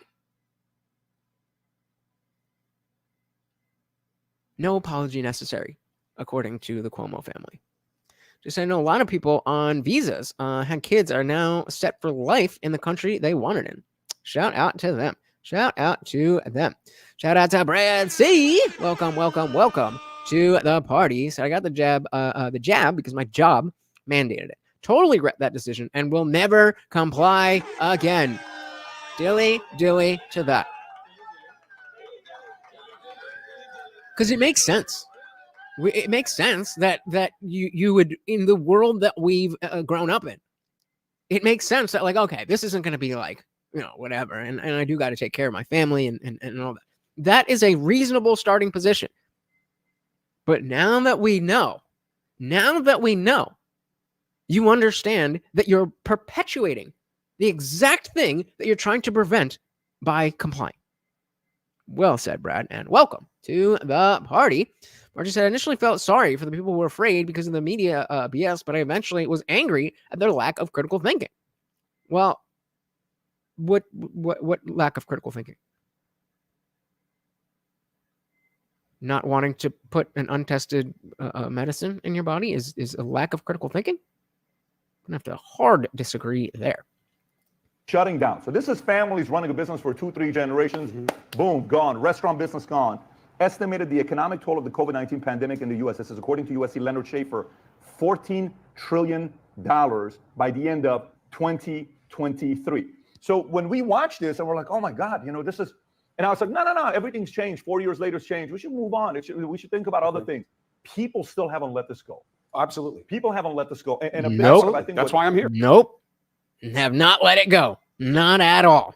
Right. No, and I appreciate you doing this. But for me, Dave, what I think is going on is the following. Rob, and that's, again, that's, we didn't know. We didn't know what we didn't know.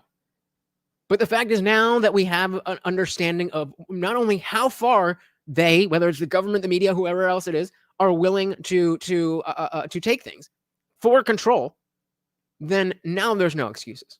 Then there absolutely was a legitimate excuse. We didn't know. We didn't know. Now we do. Now we do. Play that clip with AstraZeneca if you could. So if you have that clip, if you know which one I'm talking about. So this is before when they're telling us how there's no risk, you don't have to worry about any of this stuff, everything's going to be fine. The before and after of this clip is very, very interesting. Rob, if you got it to pull it up, go ahead and play it. Go watch this clip here. And now that COVID is back in the news. So you're hearing people are quite nervous. Can you raise the volume, Rob? One of the professors who worked in the Oxford AstraZeneca vaccine is a paediatrician who is one of the most intelligent, really sensible, and honest people I know. And I spoke to him. I was lucky enough to speak to him because I worked in a documentary that looked at the Oxford vaccine. And you know what? There is no conspiracy. There is no fake news. The AstraZeneca COVID vaccine is being withdrawn worldwide after the pharmaceutical giant admitted it causes a rare and dangerous side effect. Government had no capacity to enforce any of this. You must wear a mask. And people wore masks in New York. That's literally how it happened. They had no authority, but they just said wear masks, and everybody wore masks. But if they said, I'm not wearing a mask, there was nothing I could do about it. Masks have been mandatory since April, and a fine for not wearing one took effect this week. It was really all voluntary. Wear a mask. It is the law, and the law is the law. People who have got conspiracy, maybe anti-vax views, who believe now that they were deliberately misled over these vaccines. Hey, shout out to Liberty Plus TV. Welcome, welcome, welcome to the party. So I was warning people about the government doing lockdowns since like 2012. Can't say people didn't know. People just didn't listen. I mean, fair enough. I definitely didn't hear anybody, but I also wasn't paying attention in 2012. So fair enough. Shout out to bunch of bunk media in the building. Welcome, welcome, welcome. Said I knew when the same liars were telling me to get a lap dance for something I supposedly needed. A lap dance? What? Who was telling you to go? I would have gotten a lap dance. I don't know, but welcome to the party. Brad said, yep. And again, there's no blame there. There's no blame there. We've all made, I don't even know if you would even call that a mistake. You might say that you regret doing it, but I wouldn't even say that going into it was going into it and choosing to do that. I don't necessarily think that it would be a mistake. It's just a learning experience that, oh, they really will go this far. Alex Jones definitely did warn us about this a long time ago. You are right there. When you're right, you're right. When you're right, you're right. JL said, real life retcons like plot holes. It doesn't make sense. Now it does. Yep.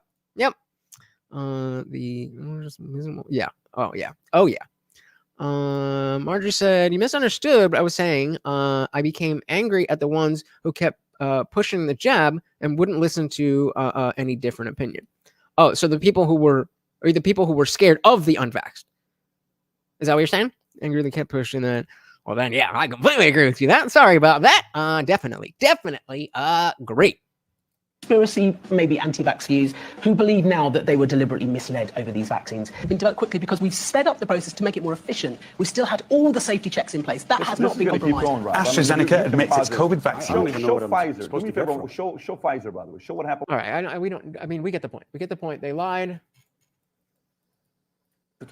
I call you without see this here. Do you think there's a part of it where there's a community? I call the establishment. You call the establishment. Whatever you want to call it. They almost want the season to be gone without there being an accountability on the people that push this stuff to us, whether it's Fauci, whether it's NIH, whether it's CD, whoever you want to put on that. Do you think they quietly want this thing to move on and we focus on other issues that we have? Did Peter McCullough not have another answer? Did Robert Malone not have another answer? Oh, they did. Oh, okay. Oh, yeah, of course. I mean, clearly they don't actually want to have like a reckoning about any of this. And the thing that, I mean, for me, and I'm sure a lot of people in this room, it's like it makes your blood boil to watch this and kind of relive it and remember that, yeah. And just to think that, right, like you just mentioned the stock of big pharma companies and how much money they were making off of it. Look, this is Pfizer, by the way. Yeah. I would have agreed with you, but then yesterday happened. So apparently, governments can have tyrants running society. This up. It's going pretty good for them. Hey, by the way, did that ever come up on CNN? So this is the Pfizer review from the first quarter to 2010 in revenue. Making good money, and then Come on. You think they ever had that that graphic up there? Yeah. And that has nothing. That's completely disconnected from why somebody would be skeptical, right? You should just listen, because even though they saw this and they know this, and they have so much to gain, like they just want to help, dude. Did they? Yeah, because the whole point was they were making money. They were also given absolute liability against any suits for the vaccine injuries. Yeah, and pretty corrupt. And it was a very weird combination of things we had never seen before. And the company said, we won't make it under Operation Warp Speed's guidelines unless you insulate us from litigation for this process. Exactly. And we made the decision with informed or rather informed non-consent. And the government said, okay, we need it. And yet you guys spent every day, all day long, demonizing American people who were skeptical about this. They did want to help, Ronan. Did you not watch the JRE episode with Peter McCullough or Robert Malone? I don't get where people, how you can be so confident about saying things that you know that you don't know. You know that you don't know this. Why did you say it? Demonizing the people rather than demonizing the powerful. So listen, 2000. Listen, hold on. Let me just say for a second. Go ahead. 2020 was the largest transfer of wealth in human history. And so I want to stop that, because both good points are just many doctors were skeptical of the vaccine. The media silenced them and called them radical and anti-vaxxers and not credible. That is what happened. That is what happened. Listen, 2000. Listen, hold on. Let me just say for a second. Go ahead. 2020 was the largest transfer of wealth in human history, and it was from. You do know that you don't know what you're talking about. You do know that you don't know. What doctor did you, unless you sat down with every single doctor ever, then you cannot know that you don't know what every doctor thinks. That is a stupid thing to say. There is too much good stuff here. I'm not wasting time on you. Quantex said doctors do know more, which is why I listened to the doctors that weren't just pushing the narrative. Exactly. The CDC. Well, I mean, it's the CDC, of course. Was the largest transfer of wealth in human history. And it was from the working and middle class in America to the millionaires and billionaire class. That you can go look up the data on that. They got richer than ever before. So you think that's what the vaccine was about? Hindsight is 20/20, except that people like myself, who were listening to people like Dave, wasn't looking at it in hindsight. We were looking at, oh, today, this is a bad idea. We just still have that same opinion. No, my point is that that went completely uncovered by the corporate press. And instead, they were just trying their best, because the whole thing was, it was an election year, and you guys, the Russiagate thing had failed. And so this was the new attempt now to ruin Donald Trump and make sure he didn't get reelected. And everything was framed through that lens. How was it supposed to hurt Trump? He gave us the vaccine. Okay, first of all, when you're talking. Oh my God, that is so dishonest. That is so dishonest. Yes, a lot of his base is angry at him for pushing the vax after we got to the mandated point. The level of, oh well, he's good. Trump is good. So good guy, good thing. No, idiot. How was it supposed to hurt Trump? He gave us the vaccine. Okay, first of all, when you're talking about different things here. Praising the vaccine did not come in until Trump was gone and Joe Biden was in, okay? It was right there. If anybody remembers at the time, as of the presidential debates, Kamala Harris said, I'll never take that vaccine if that's a Trump vaccine. And you and nobody else at CNN vilified her for saying that. No. Oh, yes, we did. I don't think you did. We'll go back to that in a second. But Brad, yeah, I would definitely have voted for Dave if he ran. I mean, you know, he was doing family stuff, so completely understandable. And the Chase, whatever his name is, he's a leftist. But yeah, this man can do it. We need people like him. We need people like him who don't want to do it to go and do it. I feel like I'm going to be one of those people, but we'll see. We'll see. One step at a time. He remembers at the time, as of the presidential debates, Kamala Harris said, I'll never take that vaccine if that's a Trump vaccine. And you and nobody else at CNN vilified her for saying that. Did. No, they didn't. Yes, they did. It was not until the did. following year in 2021 when the vaccines were rolled out. And yes, it is true. Chris, you can keep interrupting me. You want Chris, it to be true, but it's not true. No. Chris, could you play me a montage like that of people demonizing Kamala Harris for not taking the vaccine? Nope. When she said that? No, you couldn't. Okay, so I'm right. Oh, anyway, that's the standard? Yes, that's the standard. Repeating a message over and over and over and over and over and over and over and over and over and over and over again. It's not having this opinion or having that opinion. It is a direct, concerted effort to manipulate people by repeating a message over and over just so that they think that message and there's no other message to be heard. Just like Ronan doesn't understand that people like McCullough and Malone were all trying to do whatever they could. But because it wasn't on CNN, oh, they didn't know. Yes, that's the standard. So yes, you just showed a montage or whatever, Grabian's montage. And by the way, there are plenty more people on Fox News who were saying the same thing. You have Cavuto in there. I'll give you credit for that. For the record, Fox News was terrible on this as well. But 100%. what's the point? The point is, so everyone was in on it? No, everyone was in on it? I think this is the case, because if this is what you got from that, then yikes. You might not be smart enough for this, dude. Just the corporate media and the government. So no, not everybody. So all of these people who get Chris, paid by contrast, right? These companies get paid by contrast, meaning they are looking for ways to be different than the other ones, but they just all wound up saying the same thing, which was just completely untrue. Yeah, okay. So again, to take on what you just said, no, not everyone, and not everyone who gets paid. Joe Rogan is bigger than every single show at CNN combined and gets paid more than every single person at CNN combined. And he was 100% right about this thing through the entire time. Listen, yes, he was. Hold on. Okay. Hold on. Let me get this. Hindsight, right? Hindsight. 4 years. Oh, you mean the entire time? The entire time. And gets paid more than every single person at CNN combined. And he was 100% right about this thing through the entire time. Listen, yes, he was. Hold on. Okay. Hold on. Let me get this point out here. Tell me what he was right about. Okay, how about, you know what you just revealed last month on Pat's show about ivermectin? Yeah. Joe Rogan was saying that, and you were smearing him for saying that. Yeah. You literally said he's taking horse dewormer. Yes. He should be ashamed of himself. You pleaded with your audience to not take it. Yes. Then you come back around and you go, hey, Pat, you know what I just found out? Turns out this thing isn't for animals. You remember they made the picture yellow. They put a yellow filter to make him look sick.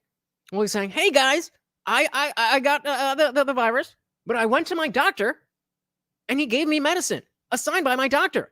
What is the thing that they say? My body, my choice. Listen to your doctor. Something along those lines. I think that's what Joe did. Was it not? Oh no, it was. Come back around and you go, hey Pat, you know what I just found out? Turns out this thing isn't for animals. Turns out humans are. But Chris, a 5-minute Google search and you would have known that. First of all, how do you not apologize to Joe Rogan? Listen, do you know who disagrees with you? Do you know who disagrees with you? You and a lot of people who are wrong. That's who. The people who make ivermectin disagree with you. Hold on. What do they disagree with me about? That the drug should not be taken as a standalone for COVID. Who said standalone? Who said standalone? You slimy little Fredo. Slimy little Fredo. Just moving the goalposts. Oh, it's the only thing you could use now. Did anybody at any point of this broadcast talk about the sole use of ivermectin?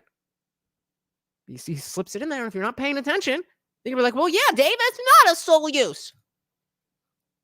Disagree with you. Hold on. What do they disagree with me about? That the drug should not be taken as a standalone for COVID-19. I never said it should. That's what Rogan was saying. No. He did not. Listen. See, this is the thing, Chris. That is a lie. That is a blatant lie. Joe Rogan. So, and the fact that he doesn't know, this is what we were saying before, that if you should know, and you are in a position of telling people that you know, and you don't know, that counts as a lie. That counts as a lie. He just blatantly lied. And again, just like with Ronan, Chris, you know that you don't know this. You know that you didn't watch the video. You know that you didn't watch the Sanjay Gupta thing. Otherwise, you wouldn't have said that. So why are you speaking on it with confidence and authority? People like Ronan are going to listen to you. COVID-19. Hold on. What do they disagree with me about? That the drug should not be taken as a standalone for COVID-19. I never said it should. That's what Rogan was saying. No. He did not. Specifically highlighted the monoclonal antibodies. Listen, see, this is the thing, Chris. That is a lie. That is a blatant lie. Joe Rogan. So you just pretended that I said it's a standalone for COVID. No. Here's what it always was. Here's what Joe Rogan said. My doctor prescribed it to me, along with several other medications, just like your doctor prescribed it to you. That's what he said. What I'm saying is that. And he's like, when Sanjay Gupta, I take people medicine, motherfucker. Why else am I taking horse dewormer? it's not horse dewormer, as you and everybody else at CNN mindlessly repeated. Now- what he said, no, let me finish. Go what ahead. he But said, you know. and what I'm saying is that it is a medicine that's been prescribed to people millions and I think billions of times. Yes, billions. Billions of times. No lies detected. And it was totally demonized. Why? Here's you why. already said why. You said it 2 years too late, but you already said why. Okay, bro. Here's because why. no one owned it. Here's why. What Pat has on his desk right now, you do not want to take, okay? It is the veterinary grade ivermectin. People were so desperate to get it because they were told it was a panacea. It was a cure-all. By that they who? were, Who told them that? It was online. Well, They you were- just they were claimed, you just flooding claimed it. Joe Rogan said it. You claimed I said it. Neither of us have said that. But so so who are hold you on. So saying? why would Just take the L, bro. Just take the L. Like you didn't. You didn't. Thank you, Harley. We have it right. All right here. The Joe Rogan Experience. They've been Well, if it isn't old horseworm Rogan. I'm glad you're well, man. Bro, do I have to sue CNN? I don't know. Do you? They're making shit up. They keep saying I'm taking horse dewormer. I literally got it from a doctor. It's an American company. They won the Nobel Prize in 2015 for use in human beings. Yeah. And CNN is saying I'm taking horse dewormer. Yeah. What? So they must know that that's a lie. There's a lot of people saying Of course, right, they but know. a lot of people can say it. Okay. Like the internet says it. Who cares? Sure. But CNN is saying it. Like Jim Acosta. I meant like USA Today, a few other Yeah. And they're talking about ivermectin, right? So what? Because I don't know. I just saw so much news about you. I mean, I talked to you and check on you and see if you're all right. And you're like, you threw the kitchen sink at it. You said, which was stuff that you took IV drips and was it Monoclonal antibodies. And what is monoclonal antibodies? It's the shit they gave. It's the shit that makes you. Yeah, he says the shit that they gave Trump. The stuff they gave Trump, and he's just not doing well right now. Well, you just claimed flooding Joe Rogan said it. You claimed I said it. Neither of us have said that. But who so are hold you on. So saying? why was there a rush on ivermectin all of a sudden? Can I tell you my honest opinion Please. about that? Okay, it's that Well, before he says anything, what I think was behind it was the combination of confusion and lies led people led people who didn't know how to do their own research to go and find the first thing they could on Facebook. I think that is what it is. And again, comes back to the mainstream media, which is Chris Cuomo. Let's see what Dave thinks. On ivermectin all of a sudden. Can I tell you my honest opinion Please. about that? Okay, it's that the medical establishment and the corporate media so humiliated themselves that they lost trust with the entire American people. And then, there were some charlatans online who were saying, "Oh, go take this," and they Dave, trusted please. us. He was attacked. What are you saying? He was attacked. And he did need to prove a point that he didn't take horse dewormer because that would be very bad for his reputation. The news lied about him. But that's Rogan's fault. How dare you, Rogan? How dare you?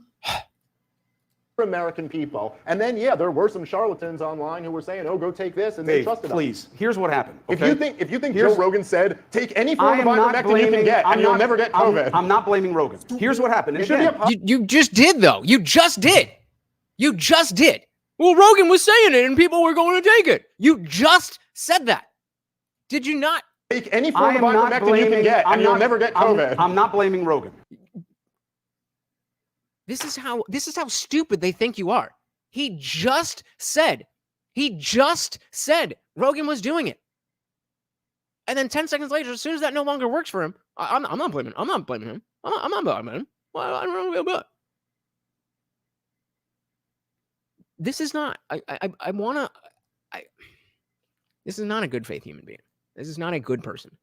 Joe Rogan said, "Take any form of ivermectin you can get, and you'll never get COVID." I'm not blaming Rogan. Here's what happened. You should be apologizing And to him. again, listen. Yeah, Harley Rose said ivermectin is an anti-parasitic drug. After its discovery in 1975, its first uses were veterinary medicine to prevent and treat heartworm and acarisis. I don't know how to say that. Approved for human use in 1987. Time ago.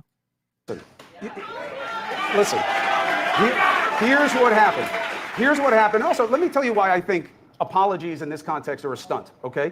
We don't accept apologies. Nobody accepts apologies except as an admission that you weaponize.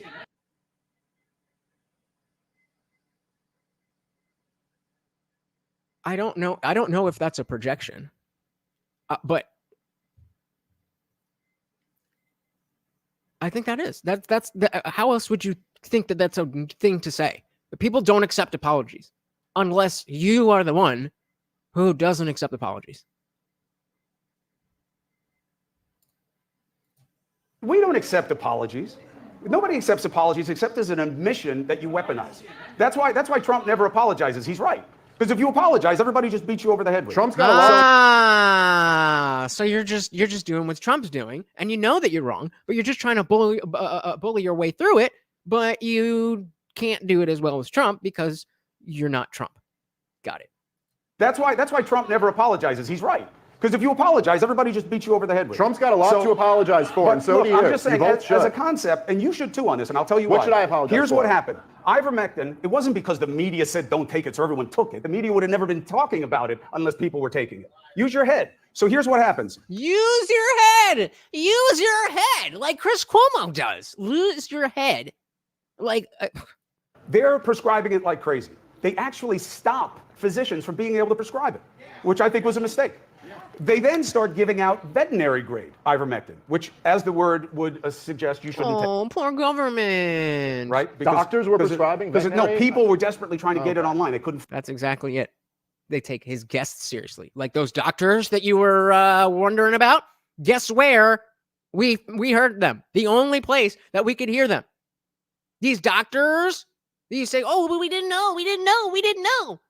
The only person who platformed them was Joe Rogan. The fact that you think it's laughable is what's laughable.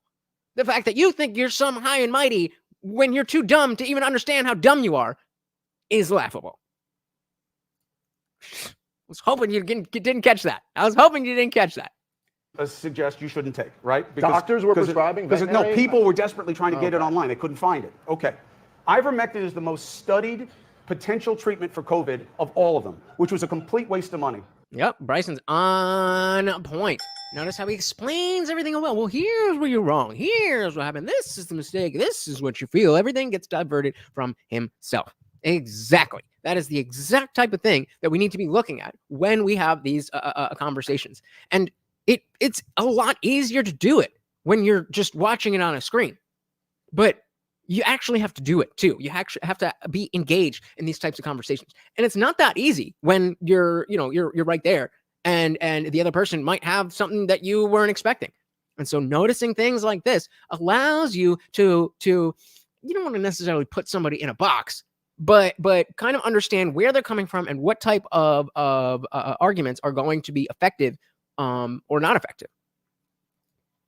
Most studied potential treatment for COVID of all of them, which was a complete waste of money. And it was all done just to play on the politics of this. Merck, that made ivermectin, put out a statement during this saying, we do not advise it to be used for COVID-19. You can't find research that is seen as impressive by the research community that proves that ivermectin is effective in appeal to authority treating COVID-19. Does it? Then I don't care what they think. Rob can find you 100 studies, right? Listen, you're wrong on this. No, I'm not. And I'll tell you why. He's not. I'll tell you why, because they're mad at me too, by the way. You think you guys are alone? So, no. but why are you taking it Here's then? why. My doctor, I didn't take it during COVID-19. And I didn't take hydroxychloroquine when I was sick with COVID-19, even though a lot of people thought they were being nice by sending it to me. Oh, peace, bro. Yeah, vet grade ivermectin is fine to take. It's the same thing. There's a time when Morty, had some like Xanax thing, and I ran out of mine, and I took his, even though it was a tiny little thing. Obviously, I'm a lot bigger than him, even though I'm tiny. But it's the same thing. It's not a different thing. Like clonazepam is clonazepam. It's like, oh well, this is water for dogs, and this is water for humans. I mean, yeah, don't drink out of the dog bowl, but that's because of the dog's tongue, not because of the water, right? Are we sure Cuomo is not Obama? No. Oh, did I miss this one? Hope we're not stressing the little baby behind you. Ooh, a little bit, but he's very much used to me just yelling because I have the headphones on, so he's just he's just hearing me scream, and then he hears the bells go off and everything. But he's a tough guy. He is used to it. No, but apparently not. But you should. Harley Rose. By the way, over 30 news platforms reported on Rogan taking horse dewormer during that time. but trust them, right? They're the news. They're the news. And there you go. We have a great country with bad people running it.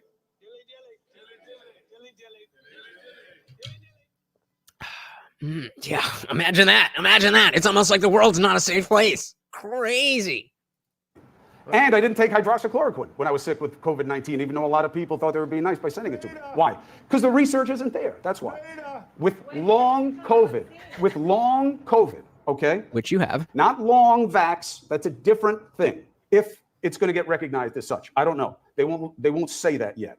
Long COVID, they're now saying exists. There is research. Is it dispositive? No. Do the people on the government... Dispositive. What does dispositive mean? Dispositive. An adjective describing something that resolves a legal issue. Okay, there we go. There is research. Is it dispositive? No. Do the people on the government levels and the research communities like that I said that I'm taking it? No. Do they... Apparently I do. I'm trying, when I be nice, it doesn't get through. So I think I'm setting myself up for lawsuits. Facts. Yes, but my doctor, I believe, is in the vanguard of people who are figuring out long COVID. And I have the right people and you have the wrong people. Even though they came to the same exact conclusion, I have the right people. I'm part of the vanguard elite and you're just a normal pleb. She has a lot of the same problems, by the way, with me and with the pandemic that you do. And she has found research and she's had her own experience in using it in a combination with many other things where she believes it may be able to help. Now, I was saying if Trump had won, even though Trump would still be in office, I think CNN would have been dead. The fact that they have the uncertainty to report on is the only thing keeping CNN afloat. I mean, what was it, CNN Plus or whatever? That didn't go anywhere. Oh yeah, I want to see more Anderson Cooper. Nah, I'm good. Fo said everybody can tell the big booty Latina from all the other dams. Hell yeah. Big booty Latina. Experience in using it in a combination with many other things where she believes it may be able to help. Now, I've been taking it. I don't feel any better. Does that mean it doesn't work? No. But it's that's safe. why I'm taking it. It's safe and it's not It is horse-based. definitely So what is safe, it? but it's... Yeah, and thank you, Dave, because that's all this was. We're not here to litigate the efficacy or non-efficacy or the combinations of drugs that should be used. You said it was horse dewormer. It can be, but it's not. And what we were specifically talking about, you know that it wasn't. Well, actually, no, sorry. Take that back. He didn't know, but he claimed to know. And what did Marjorie say? Arrogant ignorance. Arrogant ignorance. Work? No. But it's that's safe. why I'm it's taking safe and it's not It horse-based. is definitely So what is safe, it? but it's not horse-based because it's not horse-based. Right. But that is horse-based. By the way, no one ever at CNN during this time, when they were all saying it's horse dewormer, everyone was repeating, no one ever said, we're talking about the veterinarian ivermectin. That's because we're not talking about the ivermectin that doctors prescribe. Right. No one ever said that. But listen, you told me I should apologize. So what do you think I should apologize for? And then I'll tell you what I think you should apologize for. Dave needs to apologize? Oh, Dave. I know what you think I should apologize for. Obviously. So do you, Chris. Why don't you just do it? There was so much talk that they don't want you to take ivermectin. Ivermectin is the way to go. Take it. Joe Rogan got better from ivermectin. And by the way, Joe Rogan got better from monoclonal antibodies and didn't really want to take the ivermectin, but his doctor said he should. So you just lied again. Like you got the accurate information from a man sitting right in front of you, and then you lied again. That they don't want you to take ivermectin. Ivermectin is the way to go. Take it. Joe Rogan got better from ivermectin. And by the way, I don't like what people did to Joe Rogan about ivermectin. I don't like You did it. No, Yeah. No. Yes, you did. Find the clips. Dude, find the clips. You shamed Joe Rogan. Find the clips, they say. He's taking horse dewormer. You and Don Lemon were chuckling at each other about it. I'll go find the clip. clip. You just saw the clips. I'm not chuckling. I'm listening to Don. But no. The clip I'm talking about. He's not chuckling. He's listening to Don. About wasn't on there, and Here's it's absolutely there. Oh! Here, do we have it? Hold on. Let's play the clip. Injecting drugs for animals and horse. And people telling them to. Oh my God. What person? You talk about cancel culture and who to shame. Ivermectin, a dewormer. Really? They are shaming themselves. That's what it is. They're shaming themselves. So you're taking a dewormer He's doubling right now. down. He doubled down. He doubled down. Motherfucker. You just said you didn't say it. I was just listening. I wasn't laughing. I was listening to Don Lemon. He just said that. Pull up the clip. Then they pull up the clip. They show him saying the thing that he just said he didn't say. So what? So what? I'm right. I'm right. This is unbelievable. They talk about cancel culture and who to shame. Ivermectin, a dewormer, really? They are shaming themselves. Cancel culture and who to shame. Ivermectin, a dewormer, really? You talk about cancel culture and who to shame. Ivermectin, a dewormer, really? They are shaming themselves. That's what it is. They're shaming themselves. So you're taking a dewormer That's what it is. right now. This Chris, is you the can't dewormer. apologize for that. You weren't being clear that it was this, right. and you know that, dude. You're being so dishonest right now, man. I'm not You being were talking dishonest. about ivermectin, the drug. You were not talking about this version of ivermectin. Come on, I man. was responding to a situation No, you where weren't. we were No, you told weren't. that this is what people were searching out to take. Oh, we were told. I was just following orders. I was just following orders. They said that they said it, so they said that they said it, and it must be if they said that they said it. I mean, they said it. Like, guys, come on. Liberty Plus TVs. The mainstream media was saying, take the vaccine because Fauci. The alternative media was saying, listen to doctors and make an informed decision. What the fuck would Dave have to apologize for? I don't know. I do not know. I do not know. What he's got such a cute face. He's such a cute face. All right, let's dive in. And what I was we got responding here? to a situation where we were told that this is what people were searching out to take, and nobody knew what it was going to do to them. Look, I'm taking the drug right now. Obviously, I don't think it's all poison. I stopped calling it the horse drug Harley, what's the significance of this link?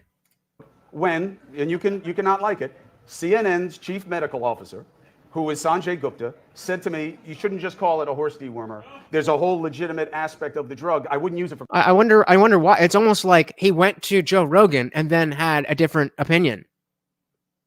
Yeah, well, it's laughable that we should trust Joe Rogan when the CNN doctor got it wrong. To his face. He said, why are you telling people that I'm taking horse medicine? I'm rich. I take people medicine, motherfucker. You're goddamn right. It's insanity. Insanity. And guys, we are coming up on the 2-hour mark. So if you would like to keep the party raging, you know how to do it. And right on cue, Zippy the Strange. Thank you. Said, Hans, get the flamethrower. We're just following orders. There we go. That's right. Every donation comes with a treat for Morty. Thank you so very, very much, sir. Very much appreciated. And you cannot like it. CNN's chief medical officer, who is Sanjay Gupta, said to me, you shouldn't just call it a horse dewormer. There's a whole legitimate aspect of the drug. I wouldn't use it for COVID-19, but it's not just a veterinary grade. So I stopped calling it that. So, okay. And then it went away. By the way, I don't know if you guys saw this. One of the best. So, we're not gonna, we're running out of time here, so we're not gonna step away. But that is the link that Harley dropped. If you would like to check that out. Arjun said Sanjay Gupta is a political actor before a doctor. The problem is that it's not like you can say, oh, you're a political actor before you're a gun enthusiast or whatever. Like when you're a doctor. You're a doctor. It doesn't matter, or it's not supposed to matter, what else you are, do, think, whatever. Insane. Don't say I'm speeding through this at 2x. And my God, Chris is just insufferable. Dave has the patience of a saint here. Yeah, quite literally. And I mean, to be fair, I don't think it would have been ideal for Dave to come in and just like lay the hammer down, because there are still people who are on that side of the issue. And so I think he's doing superb. Great. So I stopped calling it that. So, okay. And then it went away. By the way, I don't know if you guys saw this. One of the best moments during the pandemic was when Dr. Gupta, who was just mentioned, went on Joe Rogan's podcast. For all the days of CNN like demonizing Joe Rogan, they send their top doctor out there onto his show, and he goes, He goes, why is everyone on your network saying I'm taking horse dewormer? Ivermectin's not. And Dr. Gupta looked down at his lap and went, yeah, you no, shouldn't they be doing shouldn't that. be saying that. Well, and Sanjay then, was the one who corrected there was a us. better, Sanjay was the one who corrected us. No, actually, after that, he went back and laughed as Don Lemon called it horse dewormer again. And then I guess later. So I was right. I was right. It was because of Joe Rogan. It was because of Joe Rogan. So we now have a doctor, an MD, who is learning from our silly, stupid MMA Joe Rogan, and then bringing that information back to CNN. But yeah, laughable. Laughable, right? Laughable. Oh, getting back the old school emojis. Context says, sadly, Chris represents so many people in this country who will not apologize for being wrong. This is how civilizations fall. Admitting you're wrong should be celebrated as a chance to atone. Completely agree. Let's give that a dilly. Let's give that a dilly.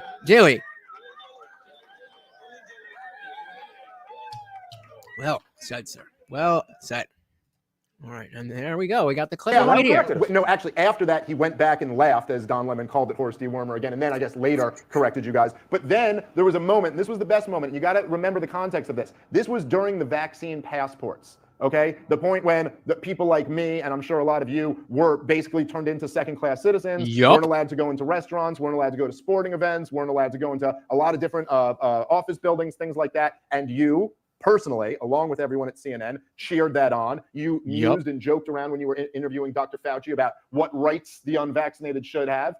So Dr. Gupta goes to Joe Rogan and says, it is in the middle of all this. He goes, so you're going to get the vaccine? And Joe goes, no, I just had COVID. Why? Obviously. But I get it. I got natural immunity. It's stronger than the vaccine. And Dr. Gupta went, yeah, that's a good point. He had nothing for him. Well, yeah, but I mean, Dr. Sanjay Gupta is learning from Joe Rogan, but we learn from Joe Rogan, and it's laughable. It's laughable. We are not as highfalutin as Ronan, who gets his information from the best sources, right? He had no response. It's just like when you were. Listen, that's not even close to accurate. Okay? Yeah. Well, remember last time we played. The balls on this guy. The balls on this guy. Shout out to Zippy again with the Rumble rant. Is this the same one? And sometimes the hairballs are simply disgusting truths. Sometimes they ship picks up hairball. Alas, poor Yorick. I knew him well. I had to Rumble rent it anyway. Word up. Very much appreciated. I don't know what it means, but I very much appreciate it. Let's keep that party raging. It's just like when you were. Listen, that's not even close to accurate. Okay? Yeah. Well, remember last time we played the clip and I was right. Remember you last weren't time? Right about that either. You weren't right about that Chris, either. Dude, you're in denial. It just happened. It just happened. Everybody saw you be wrong. You said I was just sitting there, and then you spoke about and you said the word dewormer. And they're like, yeah. And now you and again, as Guantek was saying, there is a lot of people who are like him, who feel represented by him in their thinking. And so just going along, well, technically, it is horse dewormer, so he didn't do anything wrong. No regard for honesty, no regard for journalistic integrity. I don't know what it is. I don't know what it is. Denial here, man. Remember last time? You weren't right about that either. You weren't right about that Chris, either. dude, you're in denial here, man. It's so clear that you said that. Just admit it, man, and we can move on. Again, here's the main difference. You may not say it this way, but this is what I think you're suggesting. You believe that you were demonized for not taking the vaccine. No. We were demonized for not taking the vaccine. Not believe or think. It was. Way, but this is what I think you're suggesting. You believe that you were demonized for not taking the vaccine. And I missed the word suggesting. So you're just suggesting that you believe. No, this fucking happened. And that was wrong because it was right to not take the vaccine. Okay. No. First of all, I don't believe I was demonized for taking the vaccine. We just there you go. Proof of there you go. Me. Shout out. There you go. Little things like that are important. There's a reason why in your 6th, 7th, 8th grade English class, they told you to stop starting sentences with the phrase, I think. We know you think it. Just say it. Because when you attach words like I think, I believe, I suggest, it weakens the point. And as Guanzang is saying, Chris is quickly learning that his manipulation tactics don't work on people when they listen past 5 minutes. This man is an unhinged and clinging to anything he can to save face. Well past integrity. Indeed. First of all, I don't believe I was demonized for taking the vaccine. We just played video proof of it. Me, and it's not me, it's me and tens of millions of Americans were demonized to take the vaccine. Now, when you say it was wrong because you weren't supposed to take the vaccine. Let's shout out JDC in the building. Welcome to, we got a hungry dance going on. JD says to all you young voters, don't ever forget what you witnessed the last few years. Never forget how these assholes will toy with you and brush away their own lies. Not even years apart, seconds apart while you are still in the room. Seconds apart while you're still in the room. Welcome to the party, JD. Dilly to that. Dilly to that. Absolutely. And yeah, he cares more about twisting his defense to match his lies rather than the argument. This is why we say stop trying to win the argument and just have the conversation. If you're in good faith and believe in what you say. If you're Chris Cuomo, then this is the best it's going to get. This is the best it's going to get. Were demonized to take the vaccine. Now, when you say it was wrong because you weren't supposed to take the vaccine, I think, and this is summing up a lot in a short period of time, I think there was a strong argument in the initial wave of COVID. If you were old and sick and had never had COVID, it might have been a good idea. What if you lived with someone who was old and sick? That probably wouldn't have done anything. Literally, it's not going to stop. You don't know what you're talking about. You don't know what you're talking about. You don't know what you're talking about. You've just proved me wrong for the last 2 hours straight, but you don't know what you're talking about. I do know what the science is obvious on this. The first, look, again, Chris, you got a lot of nerve. Shout out to Orwell. Not apologizing and then telling me I don't know what I'm talking about. What do you want me to apologize for? We're lying. You fucking liar. You lied, and we caught you in the lie. So just say sorry, I lied. Even if you don't believe it. Just say it. Just say it. You are caught in the lie. There's not a question of did you lie or were you. That's not a question. Shout out to IU Scooter. Welcome to the party. Said Chris Cuomo doesn't want to apologize so he doesn't get trolled, according to him. But he's going to get trolled because he's full of shit. Yeah, there's no universe where Chris Cuomo is not a meme from going forward. Sorry, Bao. You made your bed. Time to lie in it. First, look, again, Chris, you got a lot of nerve not apologizing and then telling me I don't know what I'm talking about. What do you want me to apologize for? For telling people to take the vaccine? Okay, let's just stick with Joe Rogan. For mocking and smearing a person from the #1 show at CNN and then years later admitting he was completely right about what he said. How is that not attached to an apology? If I ever smeared someone aggressively and then 2 years later I had to admit that I come out and just say what you said to Pat on his podcast was exactly what Joe Rogan was saying this whole time. Yep. You know, first of all, it's not horse dewormer, it's used on people, it's very safe, and my doctor prescribed it to me. That's why I'm taking it. Yes, if I ever did that to someone, I would apologize for that. But it's not the right context. And did he say it's not the right contest or the right context?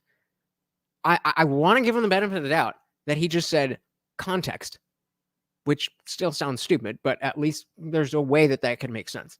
But if he just said that's not the right contest, if I ever did that to someone, I would apologize for that. But it's not the right context. And it's first of all, it's both, right? It's veterinary grade and human grade. I was not making a market. Which one do you think Rogan was taking?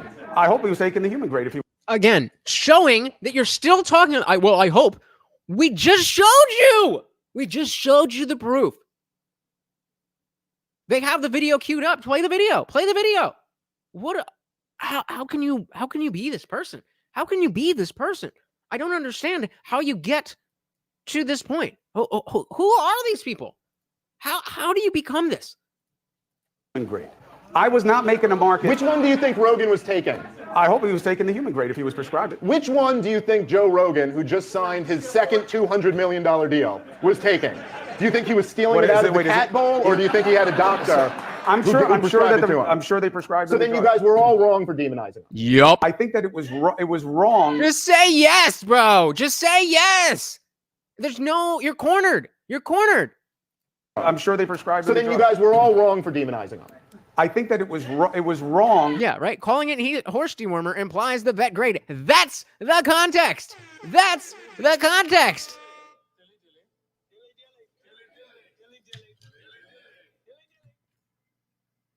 I think so too. I think it's called dogma. Dogma will ruin everything. And dogma. And dogma. Oh shit. What did I do? And dogma. And dogma. White or red. It's beautiful either way. But when you're right, you're right. When you're right, you're right. I'm sure they prescribed. So then you guys were all wrong for demonizing them. I think that it was wrong. Look, you guys want simple answers. You guys. Yes, it's a simple question. Were you right or were you wrong?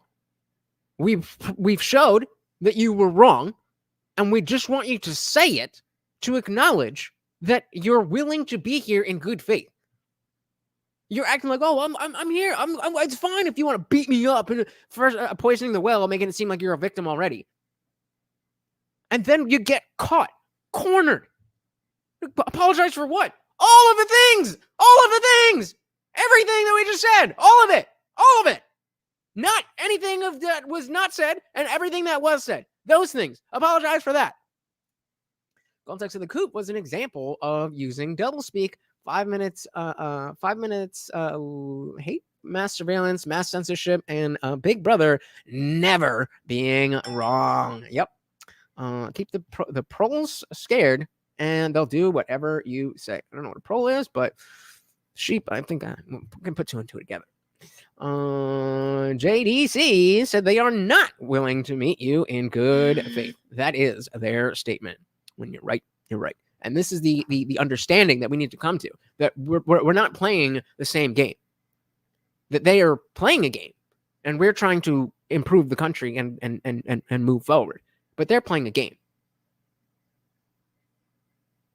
When you understand that, it's a little bit easier to see, and a slightly less frustrating. It's still fucking frustrating, but a cornucopia of kibble and bits.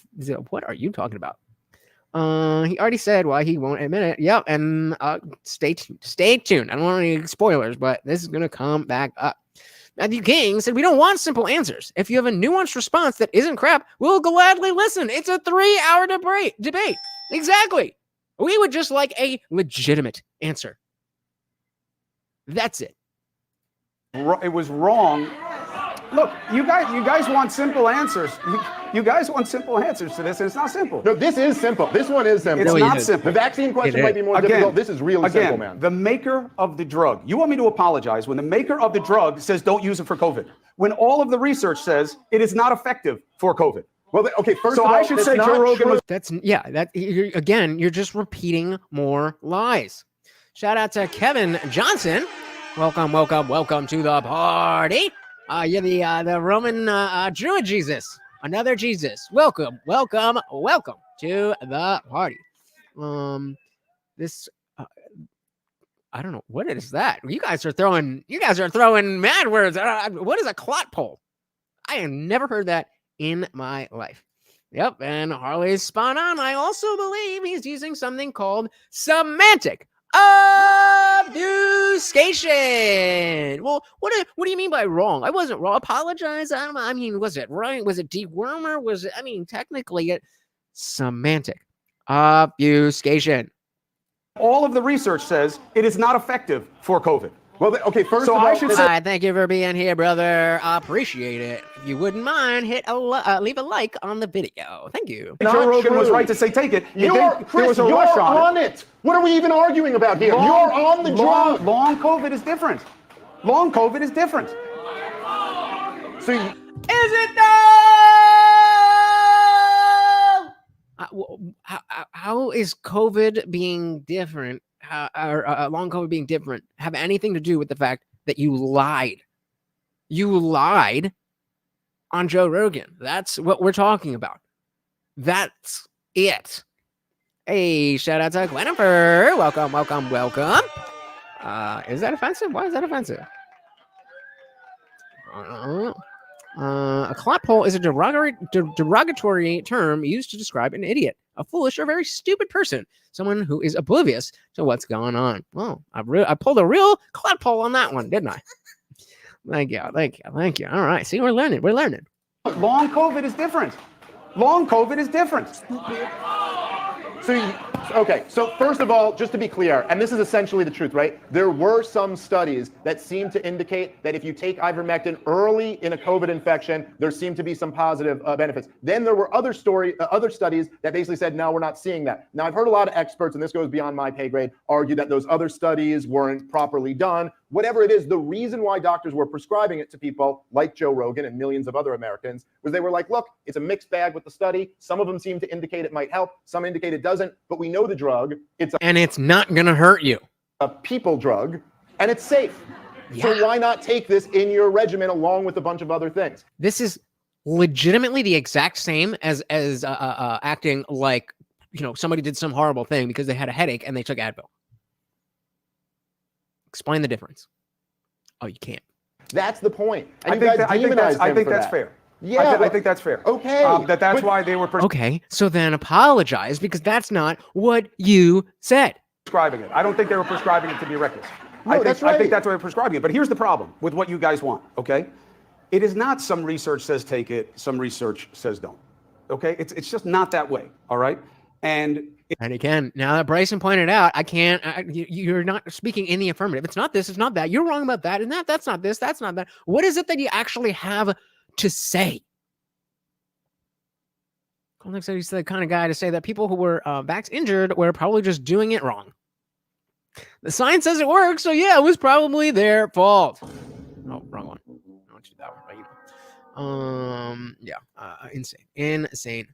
Some research says don't.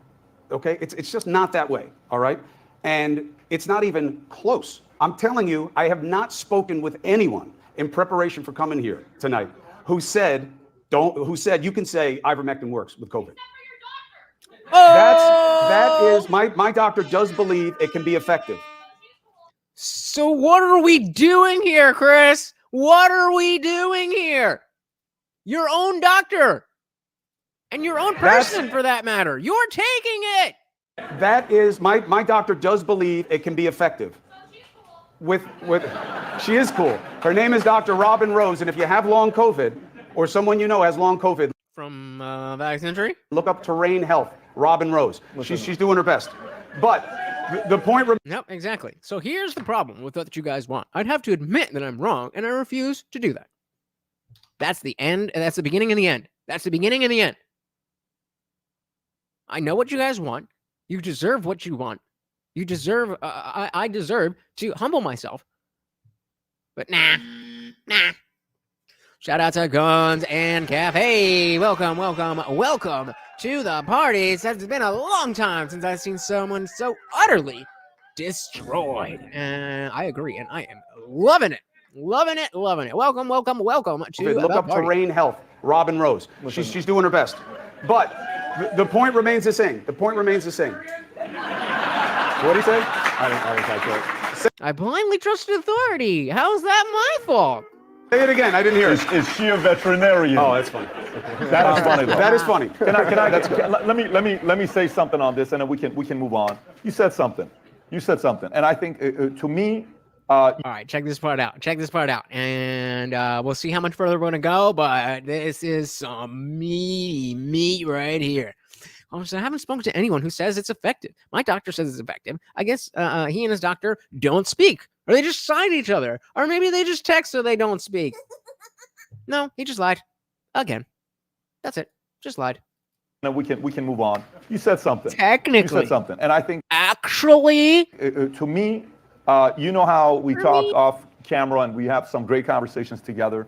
And, just listening to you guys right now, I want to sit on the sideline, just listen to you guys speak. My job is to just go to the next door and let you guys talk. I have such an easy job today because my wife and I, right after this, we're going to spend the weekend together because on our anniversary, She is June 26th, which is our daughter's birthday. If we don't do it this weekend, we can't do it then. So I got to go see her in the next couple hours. She's sitting out here.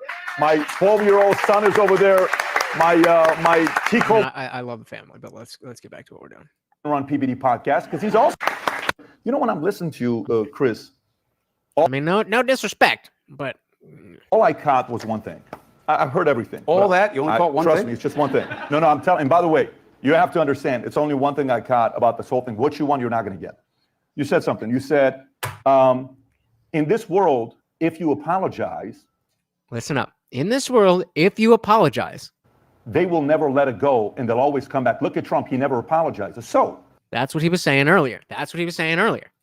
What that makes me think about, you either are following Trump's lead, then you agree with what Trump does is right, so you want to be like Trump, to say, I want to, and I'm just, I'm telling you this as a brother, you're like, hey, that's what Trump said.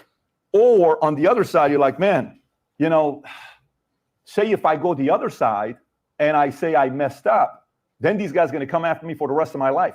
If you go back and look at data on what happened with Joe, when all the Planet of the Apes stuff that he came, I don't know if you remember that when he came out with Spotify, you know, Daniel Ek defended him.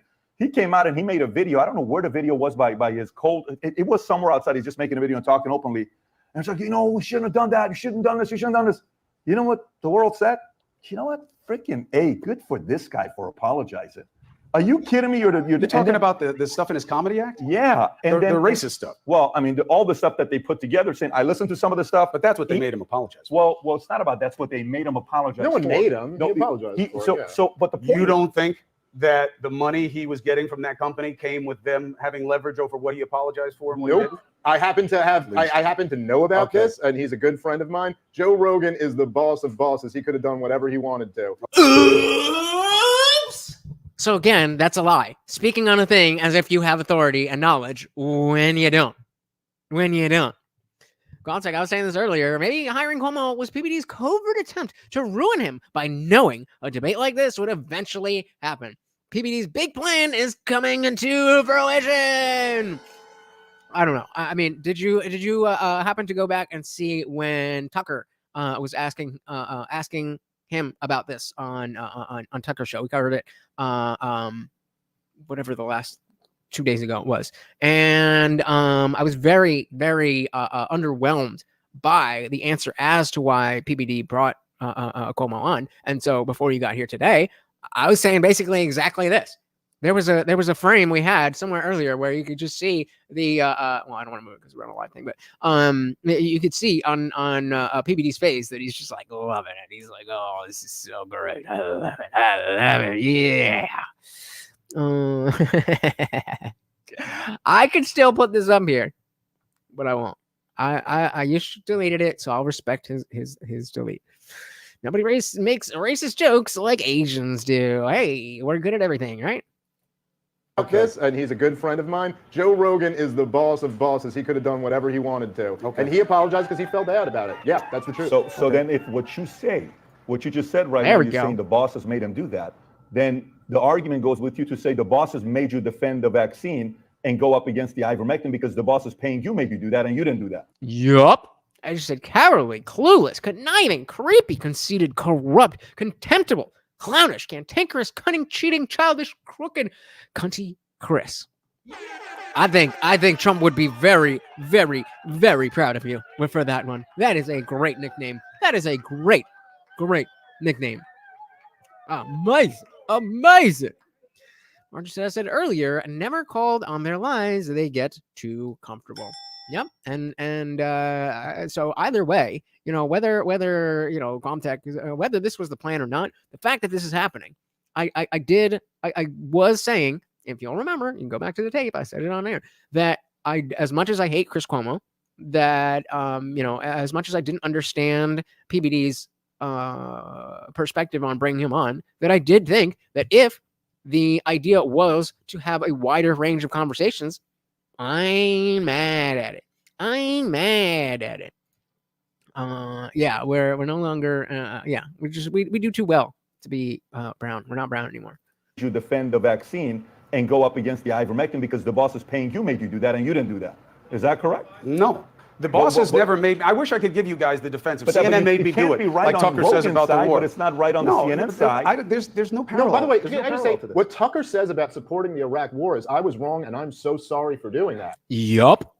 Yeah. That's what he said. I know, but no, that's not what he says. He says Fox. Oh, that's not that's not what he said. That's what Chris just said, but that's not what Tucker said. Chris Cuomo said that's not what Tucker said. Yeah. That's what he said. I know, but no, that's not what he said. He says No, Fox that's not what he said. confused me and duped me I into believing. I literally just had a conversation with the man face to face a couple weeks ago about this. And I'm literally. He said, "I'm so ashamed of it." And I know I'm so he definitely sorry says that. that. He definitely says so it. it's not.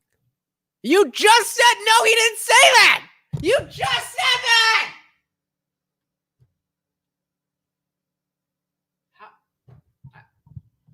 I don't know. I mean, I told you I was going to get triggered. I told you I was going to get triggered.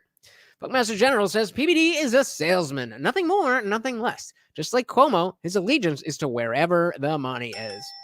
I believe it 100%. I think, yeah, that again, Guam, if you didn't see that moment, whether from my stream or just the Tucker show, go to where he asks about Cuomo. And the reasoning is very weak. There's no like cunning plan. Oh, we did this because of this. And then no, it's just like, well, we wanted to have nice conversations. And so definitely money being made tonight at PBD. Weeks ago about this. And I'm literally. So wait. We just had a conversation with the man face to face. Remember, he said Tucker did not say that. A couple weeks ago about this. And I'm literally. He said, "I'm so ashamed of it." And I know I'm so he definitely sorry says that. He definitely says that. How can you go back and forth that quickly? You can't. Right? This has to be like just an act. Right? You can't really be this person. These people don't really exist. This is an act, right? Definitely says so. it. It's not. Definitely And by the way, he was the #1 guy in cable news till he left, and now he's one of the #1 guys on the internet. I So totally get it. You can apologize. And this is what I was talking about before. The difference between Tucker Carlson and Don Lemon. There's a reason one is doing well and the other is not. It's not about not apologizing. I apologize all the time. What I'm saying is the reason you're asking for it here is just as a simple gotcha. Trump is right. A simple gotcha. But here's the thing, Chris. We gotcha, motherfucker. You don't not got because you don't say that you got. You got. That ain't changing. Whether you're going to acknowledge it and apologize for it, it's still on the table. But you got, motherfucker. You got. I apologize all the time. What I'm saying is the reason you're asking for it here is just as a simple gotcha. Trump is right. That if not a you gotcha, apologize Chris. in this Well, dynamic, let me ask this. that's all they Chris. want. Let me just That's ask all this they and save want. everybody. Going back to Trump. So we can go to the next 4 topics. Is there anything? 4 topics. 4 topics, guys. We are definitely not gonna make it the entire way without some Morty regret when you did during that time? Yes. So here's what I would have done different. 1, I would have never been on TV, even though it's the thing I get thanked for most in 25 years of doing this. I would not have been on TV when I was sick. It extended the illness. I think it may have been. That's number one. The number one issue with Chris Cuomo is that he was reporting when he was sick. He reported when he was sick. That cannot be forgiven. I can't would believe not this. have been on TV when I was sick. It extended the illness. I think it may have been why I wound up having these extended symptoms because I didn't let myself beat the fever. I should have done that. Okay. 2. I feel so much better now that you apologized for something I had no idea was the case and did not affect me or anyone else in any way. I feel much better. Is he? I think so. Oh shit! What the hell did I just do? Hold on.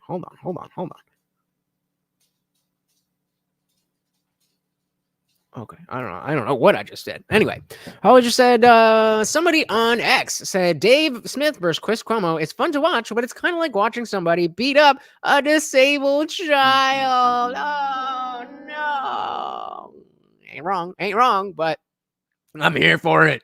I wish that I knew then what I know now about watching what was happening in the country with the second, third, and fourth iterations of the virus. Okay, so that means that you said things that you regret because they were wrong, right? So just apologize for those things. Because things changed. Now, I'll give myself a little bit of a defense in that I wasn't on TV for a year of this, but I was there when it started to change. We saw breakthrough infections, and what that meant was there was an opportunity for me to say, wait a minute, I thought there wasn't supposed to be any infections. And there was a messaging mistake that I didn't know better than to say, but now I do. What Rachel Maddow has that gotcha clip on her all the time where she says, you get this and you don't get. It's not a gotcha clip. It's just a clip of her lying. It's not a gotcha clip.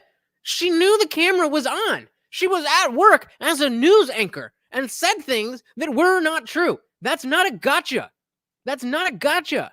Shout out to our boy Guam Tech, keeping the party raging with that $5 Venmo. Thank you. Thank you. Thank you so very, very much. Morty and I very much appreciate it. Thank you. Thank you. Thank you. Let's dive back in. Everybody put Guam Tech in the chat, please. What Rachel Maddow has that gotcha clip on her all the time where she says, you get this and you don't get COVID, you'll never get COVID. Yup. That was never true, but that is what we were told. And even the scientists who were working in Operation Warp Speed had confusion about this. The vaccine always worked the same way, which was it didn't. You don't get enough of viral buildup to get very sick or die. And they assumed. Do you not have long COVID, bro? And it was this way in the beginning, that because you don't get a lot of virus, unless you're a super spreader, you won't be as contagious for other people. But that changed. And I wish that during that change, I had seen it for what it was and said, wait a minute, you got to change the mandates. You got to change how you see the booster, and you got to change how you message this. Because there was a lot of drama and pain that happened in those later iterations. And a lot of loss. I really do appreciate you guys. Thank you so much for hanging out with me. I know that like this was still live and a lot of you probably just watched it, but I appreciate so much that you are hanging out with me. I've been looking forward to this since it was announced, and we're finally here. Thank you, thank you, thank you. Of drama and pain that happened in those later iterations, and a lot of loss. Chris, anything to apologize for. Apologize. Anything to apologize for. Yeah, that was the original question. So Chris, hang on, open-ended, anything to apologize for, anything. I did not do anything on purpose that I thought was wrong. Oh, it wasn't on purpose, but I just made a little mistake, but I shouldn't have to say sorry, even though I made a mistake. What? Stupid. JDC said that generation obeys the authority. It's in their DNA. They're just incapable of thinking for themselves. What us Gen Xers failed to pass on to you guys is that the boomers are just scared children. Is he a boomer? I think he's Gen X. How old is I don't think he's a boomer. He's only 53, bro. He's 1970. Does that not exactly sure, but I'm pretty sure that's Gen X, no? But I feel you. Yeah, and I just had that video go viral for me. Never gotten 23K views. And every Gen Xer had to tell me their life story about how the Gen Xers were outnumbered and this and that and that. When it's like, I get it. We're presenting the Zoomer perspective, and if you would like to change their perspective, this is what they think. That's your starting point. Maybe I was really, really bad at being clear in that video, but people did not get it. It's all those years of lying. It's all those years of lying. Guns and Cafe, give me a little context on what it is. Apologize for anything. I did not do anything on purpose that I thought was wrong. So whether it was or not, whether it was or not, listen, sometimes in life, you're married, I'm married, I've been married 14 years. I apologize all the time. That's the point. But sometimes we do stuff, whether it's intentional or not, sometimes we do things, and then we say, listen. That's because I want the other person to be okay. Boom. That's because I want the other person to be okay. So when we're having a general conversation, this isn't just, this isn't just about Dave. This isn't just about PBD. This is a publicly broadcasted debate for us to enjoy. And he just said he doesn't care. He just told us that he does not care. Listen to it again. Intentional or not, sometimes we do things. And we say, listen, that's because I want the other person to be okay. He doesn't want you to be okay. If he did, he would just apologize. What is on my goddamn face? Yeah, excerpt. Did he lie? What was that lie? I think we just had to miss. I missed this one. What did Zippy say? To be fair, the executive class has made economics rocket science when simple math. Very, very true. People cannot see the legal Ponzi schemes awash in the market. Well said. Well said. Marjorie said Gen X had a meeting to have him removed. Thanos snapped out of there. Wanted Fellow said, I want his wife to verify that he apologizes all the time. Can't trust this motherfucker. The Venmo is the Indian Jesus. Just at the Indian Jesus. Thank you. And again, let me know the notifications don't always come through. So just like Glomtech was doing, make sure you let me know because I would hate to miss that and give you my thanks.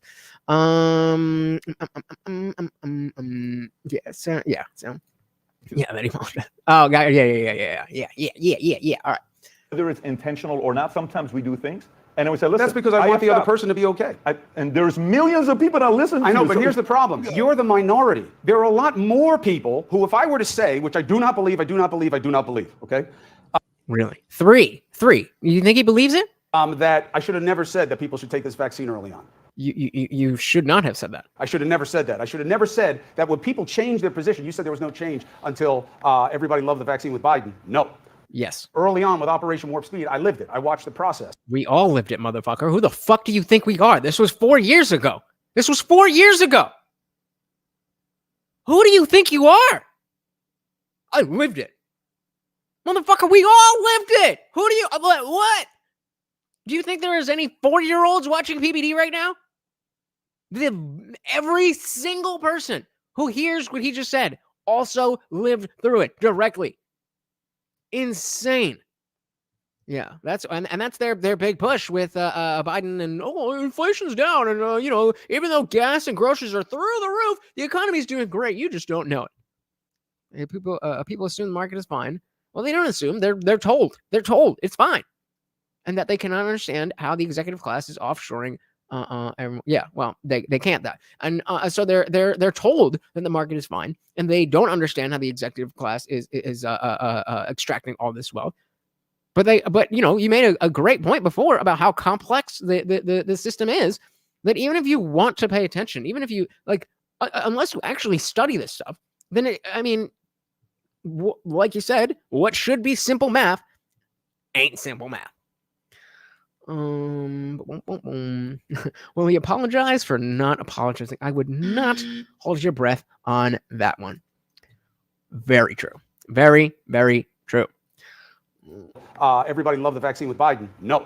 Early on with Operation Warp Speed, I lived it. I watched the process. Everyone was celebrating that Trump got this done. All the Republicans were celebrating it. That's why Kamala Harris said what she said. She was... Hey, shout out to Am with the $10 Venmo. Thank you so much for your first one. Let's give Morty a big chunky one. Look at that. Thank you so very, very much. Which way are you? Eat it, dude.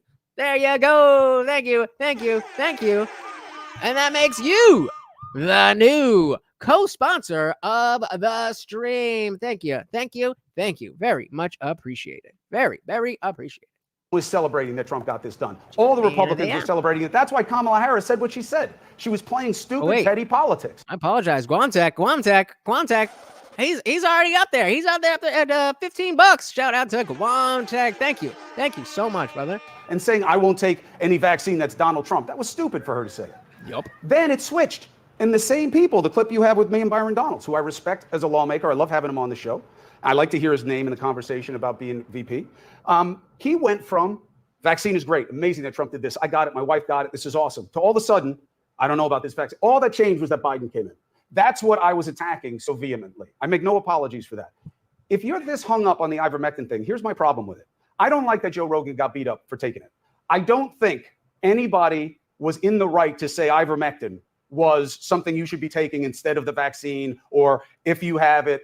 We don't know that that's true. Even the Yes, we do. Shout out to Nikki. Welcome, welcome, welcome to the parties. Not me. I was always against the vaccine. Yeah, like I said, I wasn't one of those people. I was willing to just be like, all right, whatever. You know, it is what it is. It's probably just some bullshit. You just take the shot and then whatever. Until all of the lies. Welcome, Nikki, to the party. Good to see ya. What? He was one of the people who flip-flopped once Biden became president, so it was no longer a Trump vax. Yep, but that doesn't help him in this moment, so he's gonna lie. That's what he does. Instead of the vaccine, or if you have it, we don't know that that's true. Even the maker of it says it. So, do I like that Joe Rogan got beaten up? No, I don't like it. Then why did you do it? And to the extent that you beat him up.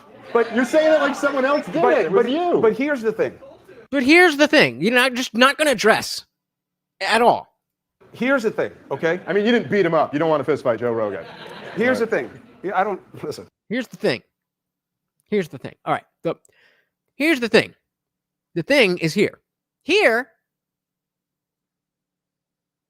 is the thing. The thing is here. I like what Joe Rogan does. I respect his success. I'm certainly not afraid of him. Okay. What I'm saying. You should be, motherfucker. That's good. That's a good way to get a spin kick in the chest talking like that. Well, that's his choice. My choice is to say this. I don't like that he was demonized. But for me to say, hey, you know what? Nobody should have come after him for putting it out there that ivermectin was what he was taking and that's what you should do, because the research doesn't support it. So it's not right for me to say that. Listen, the research that supports this shot is a two-part answer. Then why weren't you giving the two-part answer when you were on the news? This was Dave's original point. Original point was that, oh, it's convenient that now you're willing to say all these things. It's too little too late. Despite the fact that this is going to get way more views than anything you've done in the last decade, it is still too little too late. Bryson, ponder this. The vax was like elementary school Common Core math. We'll try that one again. Hey, shout out to the Funk Master General. Said, F you, I'm the sponsor of the stream. And indeed, you are. Thank you so very much. Funkmaster says, Book of Morty, chapter 4, verse 20. May the Lord spare us from his four-legged wrath on Judgment Day. Beautiful. Thank you so very, very much. I do very much appreciate it. Listen, the research that supports the shot is a two-part answer. That emergency use authorization, they need to go back and review why it got it. And they're never going to do it right now, to a bit of what Pat was saying. Right now, here's what you have. Blame versus silence. You guys are the blame side. I want apologies. I want a reckoning. He ain't wrong about that. We have the legitimacy to blame you for what you did. But there is that hear me out. I want this. I want that. I don't take it that way. Listen, but this is why they won't talk about it. I'm telling you why they don't talk about it. Hear me out. Shout out again to where is it? Shout out to the Funkmaster General and everybody who has donated so far. We are keeping it raging. Thank you. Why they won't talk about it. I'm telling you why they don't talk about it. Hear me out. I'm telling you this. My dad told me something one time. He says, listen, be very careful when everybody says good things about you, because one thing in America is they'll turn you into hero overnight and they'll turn you into zero overnight. Yes. Then he said the following. That's what that was Ann that was saying that, right? Just surrounded by yes men and all that BS. Yeah. I don't know why it does it. But it's funny every time. Guns in Cafe said, Cuomo's the kind of guy that will say his wife doesn't cheat on him because she tells him beforehand.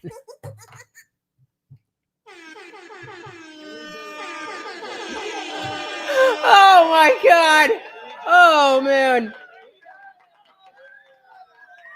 comment of the night. Cuomo's the kind of guy that will say his wife doesn't cheat on him because she tells him beforehand. Oh my God. All right, we'll go back to Bryson had pondered this. The vax was like elementary school Common Core math. Taught by Common Core math taught the methodology was more important than the correct answer. I did not know that. I did not know that. I thought it was just a different type of way of organizing it. But that's disheartening. Damn Department of Education. Inside joke. He said, but this is the great thing about America. What America loves more than anything else is a redemption story. They want to see you make a comeback. I was here for it. I was here for it. As much as we hate this man, I was saying I'm willing to see what he brings to the table. But it's this. They want to see you go from here you are, fall, they kick your ass, then you're like, I effed up. You know what? This is America. Most of us are Christians. Come back, we believe in forgiveness, and then you can make some kind of a comeback that may take a few months and a couple of years, but then they're like, okay, what? We all make mistakes. Pat, that's the opportunity. Pat, I don't see that opportunity. Here's what I see. I understand you don't, but I got to tell you, here's why. Because you believe that the way you see it is the only way to see it, and that's not the way it is. No, but I disagree. No, I disagree. I disagree, and let me tell you why. Tell me. You said, out of everything we've been going for an hour and 25 minutes, out of everything that's been said for an hour and 25 minutes.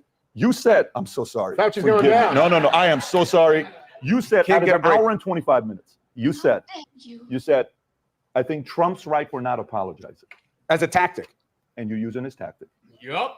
You're using his tactic. I did not do anything that warrants an apology. Oh my God. What a transition. As a tactic. Well, but I didn't do anything. Oh my God. That is bad. Said, I think Trump's right for not apologizing. As a tactic. And you're using his tactic. You're using his tactic. I did not do anything that warrants an apology. Projection. Actually, I don't think that is projection. I think that's just a flat out lie. Once again. Okay, can we go over some more? No, guys, we're moving on. We're not staying on this thing. The only thing I'm saying is the following. You know when you're sitting here saying, you know, they can't say this and the ivermectin this and they didn't have the research and they didn't have the research. Dude, we have 9 months on COVID and everybody's talking about taking it and we're being forced to taking all this other stuff. We didn't have any research on this thing. Warp speed, the whole levels to be able to go, yeah, go ahead and take it, guys. If you don't, shame this is.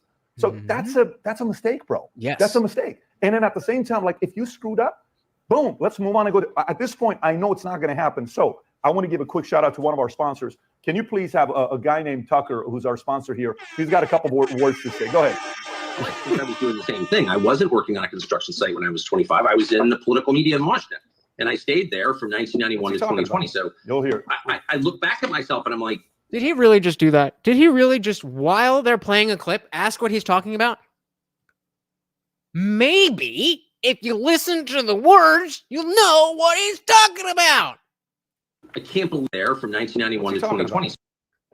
What a fucking moron. So you'll hear. I look back at myself and I'm like, I can't believe, for example, I supported the war in Iraq. Why did I do that? Now, I think to my credit, I went to Iraq in 2003 and realized I'd been completely wrong. And I said so. I didn't continue to lie, but I did go along with things I was uncomfortable with. I didn't ask difficult enough questions. And I wound up supporting something that was really bad for the United States. And shout out to the Rumble Rants. Evil, in my opinion. So why did I do that? Part of it was I was young and stupid. Part of it was, I think, if I'm being honest, this was not conscious, but it's still true. Being honest. True. I felt vulnerable. You know, I had at the time 3 kids. I've got a mortgage. Like, do you really want to pick a fight with everybody when you're 31 and you're just trying to like pay tuition and keep your shit together? Maybe you don't. And I think it's an age thing to a certain extent. Like at a certain age, whatever it is, if you're in the same business and you feel like you've sort of done what you set out to do, you're like, I don't really need to impress anybody at this point. I'm not, you know, in debt. Speaking for myself, I'm not rich. I will never be rich. I'm pretty sure of that. But I'm not. Wait, what? Tucker is not. Tucker. You're rich as fuck. What are you talking about? In debt. Speaking for myself, I'm not rich. I will never be rich. I'm pretty sure of that. But I'm not in hock to anybody. I don't owe anybody anything. And my kids are grown. So it's like, you know, why would I ever lie? I'm just in a different place. And so you. Okay. So, by the way, if you read into what he said, He said, I played along because I didn't want to go up against everybody, right? Because I needed to make money, because I have to support my family, because I have to go. And this is a guy that his show flopped on MSNBC. They were not watching it. I think it was before Maddow, whatever the show, the timing was that they had to move on and come back and make a resurgence, and boom, goes and becomes number one, 3.3 million viewers on a nightly basis, does well for himself, makes his money, and now you know where he's at right? You know what he's got? You know what he's got right now. Before we get to that, Guns and Cafe was saying, I was expecting him to say, at this point, what difference does it make? That would be a logical move for a bad person. This is just a bad person without the intelligence to go down this route. Because he's not entirely wrong at this point, not at the beginning of this, but at this point, it won't make a difference. And if that was his excuse, and it would be an excuse, but if that was his excuse that, well, you know, I'm not getting anything out of this, so, you know, whatever, that would at least be logical. I didn't do anything. That is not logical, because everybody just saw you do many of the things. Master said he's right. What good is his vapid apology going to do for us anyway? I mean, it's an acknowledgement that he's ready to move forward. And again, I am willing to accept an apology. I am willing to accept a genuine apology. Doesn't mean I'm gonna fucking like you, but that is the measure of who you are as a man. He shouldn't apologize to get something from us. He should apologize because he's a man who made a mistake. And when you're a man that makes a mistake, you owe an apology. Full stop. Full stop. Nikki said, I love Tucker's humble approach to modern media. Right? Yeah, but exactly. We all know.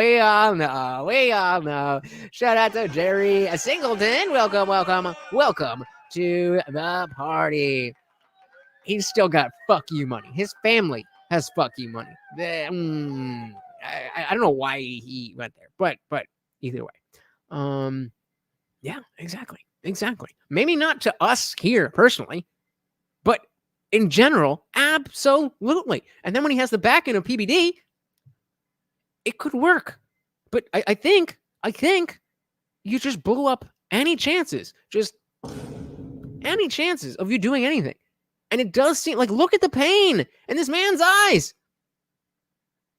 I really think that he wanted this to be the redemption tour for Cuomo. And it ain't happening. We don't want him to go away just yet. There's a couple more issues that Dave is going to lay the smack down. And I am here for it. Bryson said in the beginning, it would have made a difference if he apologized. But that apology would have been followed up with sincerity over time. But that would have to be followed up. Exactly. Because it's not, the apology is just the beginning. It's just the acknowledgement. And then you have to do better. But I guess he's just like, yeah, I'm not going to do that. So why even bother? This does well for himself, makes his money, and now you know where he's at right now. You know what he's got? You know what he's got right now? Credibility. Oh, let me tell you what he's got right now. He's got this thing. This the only thing in there that he kind of went like this a little bit too quickly. He's got this thing called FU money. All right, they called it out. You know what I'm saying? I think he's had it a long time. And Joe has this thing also called the FU money. And it's funny that both of them had to kind of go through the process of that to have the FU money. And I think it's a great example for us to do that. Now I want to transition to other stories, but here's what I do want to do. If you're watching this, the way you get to vote. All right, so they're just, if you want to, well, it's over now. So they have the thing with Manect, and you're on Manect, and they are, come on. Oh, come on. All right, let's go.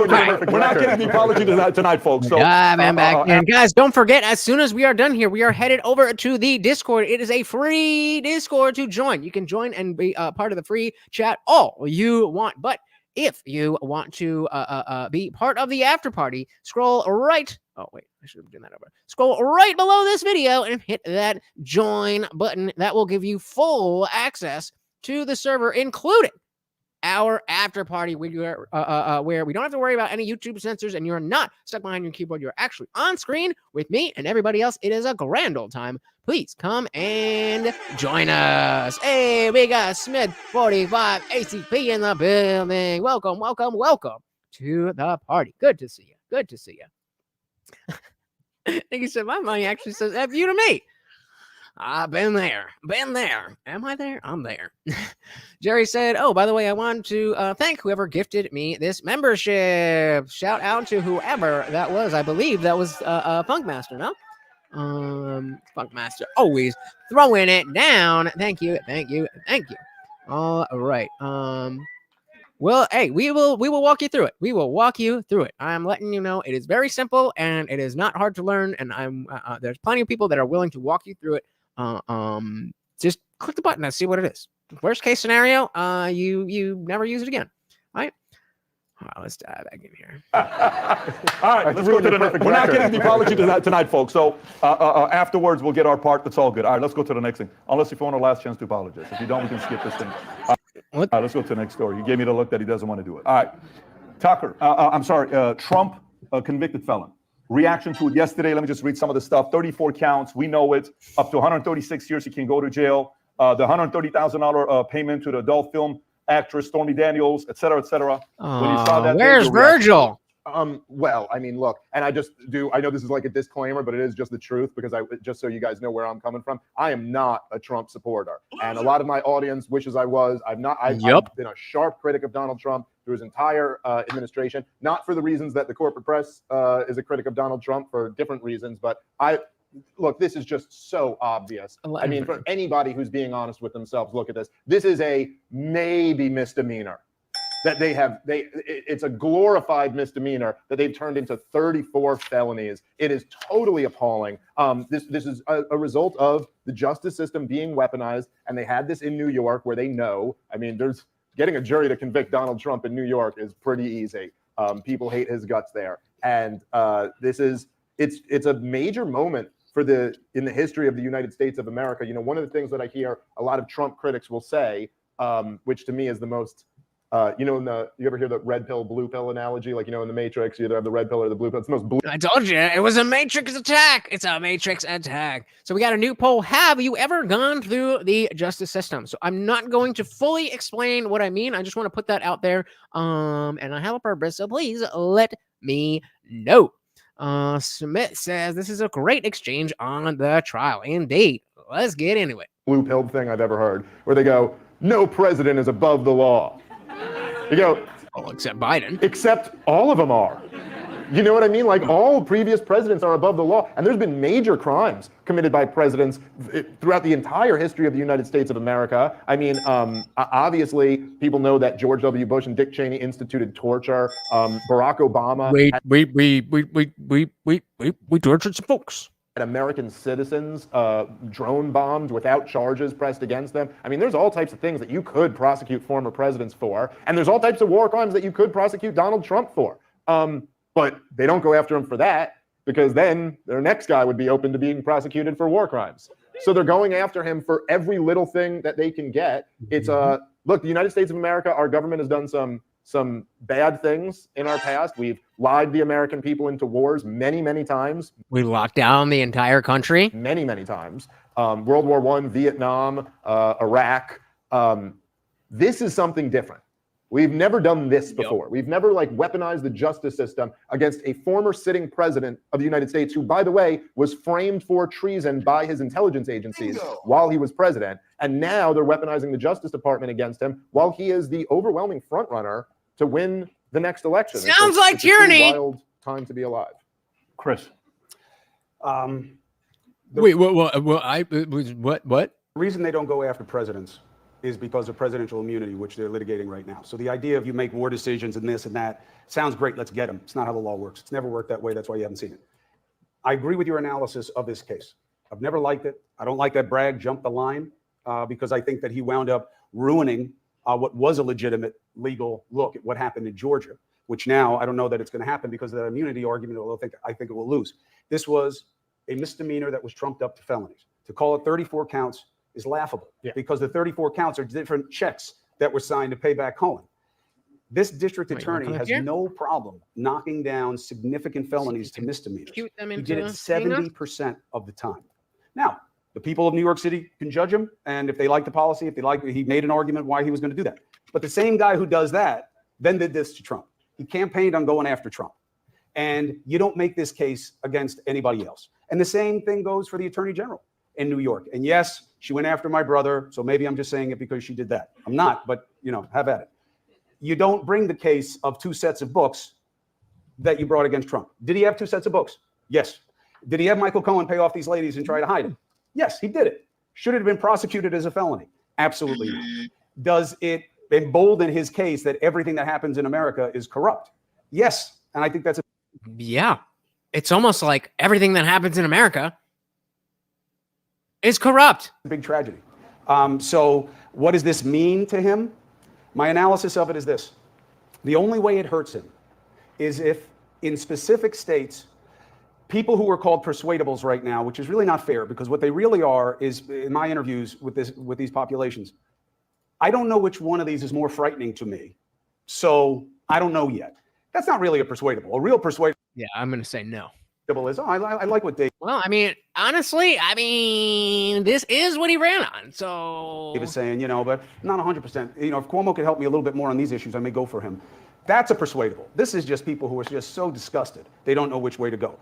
This may move the needle in states with that population in a way that could hurt Trump. But I think he's going to raise a lot of money off it. He already has. And I think it was a case that should not have been brought. And it was brought for the wrong reasons. All right, just a couple things on that real quick, because I don't agree that it's presidential immunity. That's the reason why previous presidents haven't been gone after. I mean, look, when Barack Obama was first elected, remember, this is not Barack Obama, the president, or it's the very beginning, but this is Barack Obama, the candidate in 2008, who was talking about ending wars and closing Gitmo and reinstituting habeas corpus and all these type of things. Right. And there was a lot of pressure on him from his left-wing supporters to prosecute George W. Bush and Dick Cheney and other top members of that cabinet for war crimes. I remember that even, like I've told you guys the story before, that a random fall Tuesday, I was in college walking from my friend's dorm to my own dorm, and there was a bunch of people celebrating outside, and I had no idea why. And I go inside and realize, oh, we've got our first black president. So that's how little I was paying attention, and I still remember this. That had clearly been committed. And Barack Obama gave a speech about it. And he said in it, he conceded, he goes, yes, we tortured some folks. That's good. He just said it. And he goes, but now is the time to look forward, not backward, which is a weird thing about prosecuting crime. Typically, you have to look backward in order to do it. But I mean, unless we get some precogs in here, minority port this bitch, that might work. Jerry said, watch this earlier. Alfredo aggravated the fuck out of me. He wasn't talking in circles, but a figure 8. A bunch of lips flapping and wasted air to say nothing. Political jargon. Completely agree. Yeah. Yep. That's what I'm saying. I don't know. This is what they want. This is what they want. They're happy about all this. But my point is just that, listen, the way things really work in the real world is that at the highest levels of power, there's no such thing as law. Okay? At the highest levels of power, all that matters is what's their political will to do. Epstein didn't Epstein himself. And the truth is there was no political will to try George W. Bush and Dick Cheney for war crimes. There is political will to stop Donald Trump for this. And look, I know you're a lawyer, and I'm sure you would kind of agree on this, that look, if you had Donald Trump on videotape stabbing someone or something like that, or you had some clear crime that he had committed, and you went, look, we typically don't go and prosecute former presidents, but look, I mean, this is just so egregious, we cannot. Would anybody disagree with that? Like, if we had a clear, uncontestable case that we had video of a sitting president stabbing some bitch, not self-defense. Would you want to I don't even know what the word is, but like, would you want to set presidential immunity aside, or do you think that the guardrails of, impeach and remove and then prosecute is already there? Like, it already would solve the problem.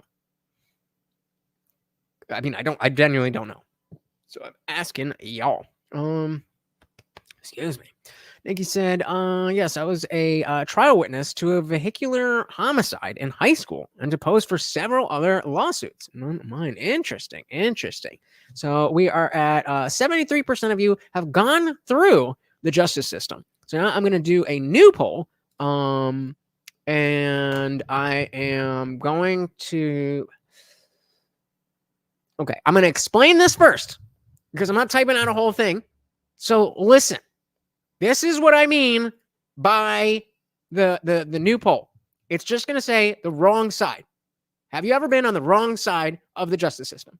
All that means is, have you been arrested? Have you been sued unjustly? Have you been in a courtroom or in handcuffs when you should or should not have been?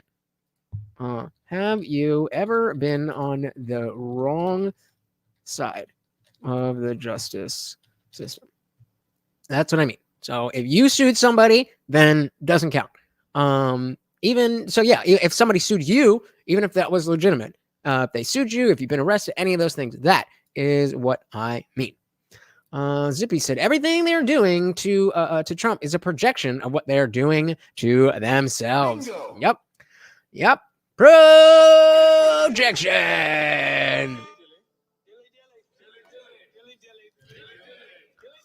There's I got 2 divorces here. Oh, and 16th I go to jury duty. Oh well, that's your. Hey, that could be something Trump related. So give him your best. Give him your best, and you're totally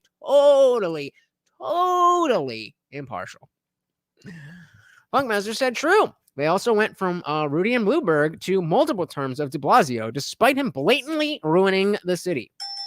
This is how good the left is at rhetoric, propaganda, messaging, narrative, whatever you want to call it.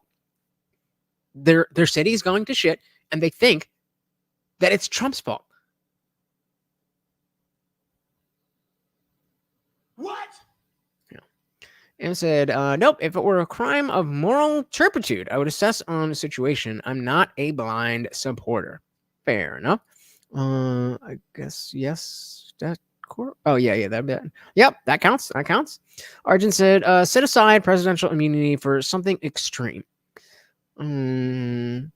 So what is so I again, coming back to, who said it? So, Ann said it, assessing the situation. And typically, again, if we were to prosecute a sitting president, they would be impeached and then have to be removed and then be charged. So if it is a crime that we're saying this hypothetical crime is one that you assess is a big deal. The question is, we agree it's a big deal.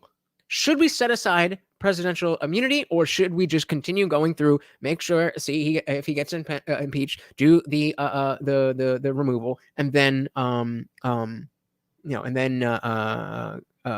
try him? Nullify? Yeah. During nullification, the best way to get one over on the government. Margaret said, my stepfather murdered my mother. Jesus, I am sorry to hear that. That is tough. Yeah. Wow. That is a lot. Well, I'm glad that, I would hope so. But yeah, that is a lot. Sorry. Very sorry to hear that. Typically don't go and prosecute former presidents, but look, I mean, this is just so egregious. We cannot. This is every single one of these cases are novel. Oh, I meant to ask. So Arjun, you're the one who was saying put it aside for presidential immunity, and I'm not challenging. I'm just thinking out loud. What would be the reason when we already, if you get impeached and removed, then you could just be tried like anybody else. So what would be the reason that we would need to set that aside?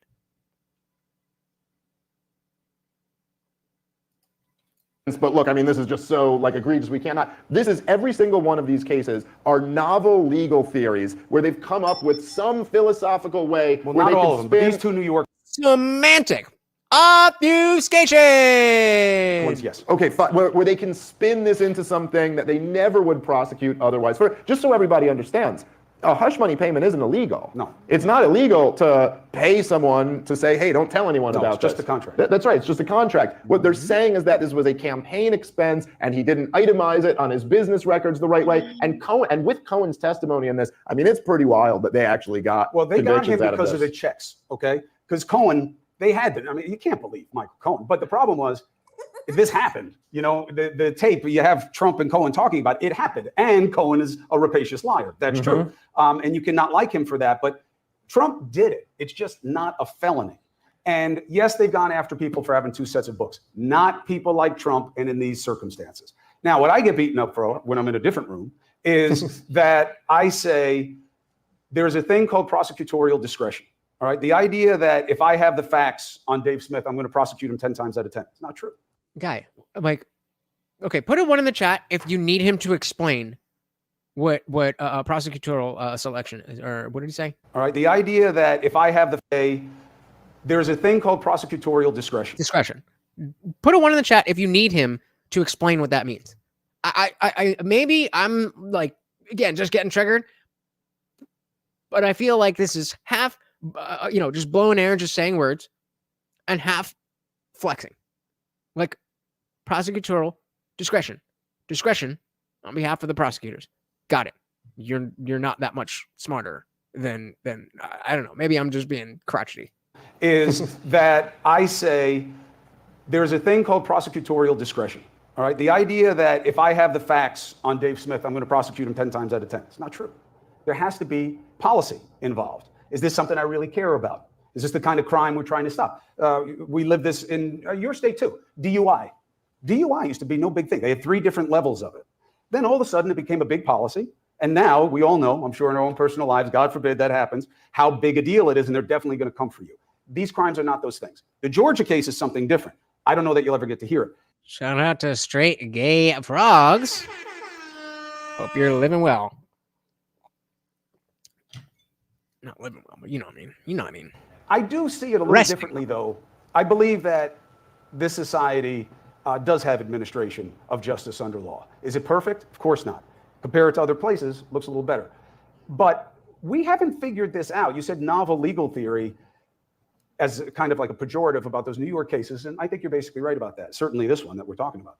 But there is this issue of this constitutional mechanism that if you're a president, you have to be impeached and removed, and then you are subject to the law.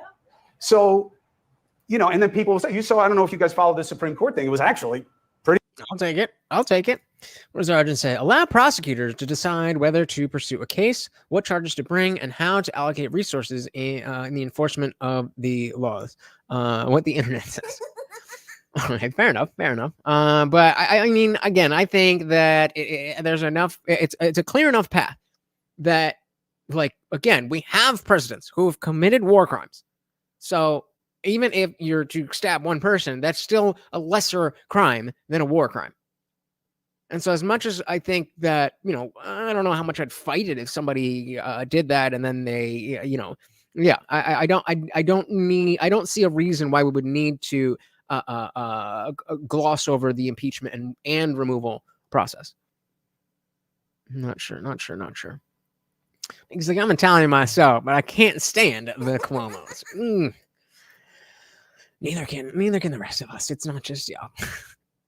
Holly said the principle of prosecutorial discretion allows public prosecutors a wide latitude to decide whether or not to charge a person for a crime and which charges to file.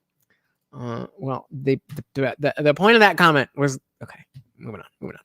Pretty interesting. Where he was like, so what if Dave and I are running for the same office and he decides to just shoot me in the head while he's president of the United States? Is that okay? And his guys were like, yeah.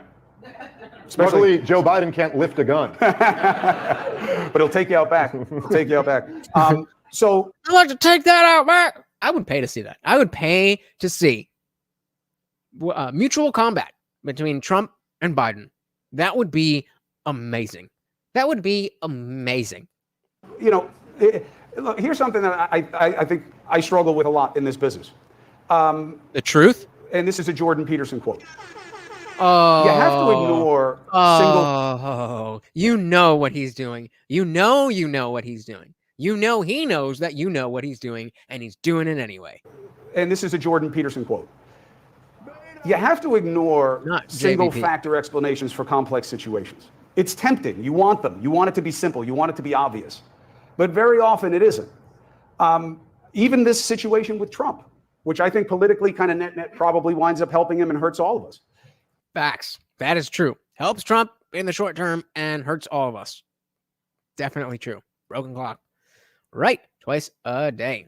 I said, I'm pretty sure having them fight would be elder abuse. I mean, as long as Jill says yes, then and Trump can definitely make his own decisions. So Cuomo versus Rogan. He's not scared. He's not scared. He should be. He should be. How tall is he is 53, 6'2", so he's a big dude, tall wise. But I mean, like, come on, bro. You ain't. I mean, nah. It's Joe Rogan. With Trump, which I think politically kind of net probably winds up helping him and hurts all of us. Bill O'Reilly suggested to me on my show last night that Joe Biden should do the. I forgot that Bill O'Reilly was a person. Just let that. He's not really bragging, but for the purposes, he's bragging about having Bill O'Reilly on his show. I didn't even remember that this man existed. And soon we will be saying the same thing about Chris Cuomo. To all of us. Bill O'Reilly suggested to me on my show last night that Joe Biden should do the right thing for the country and pardon Donald Trump.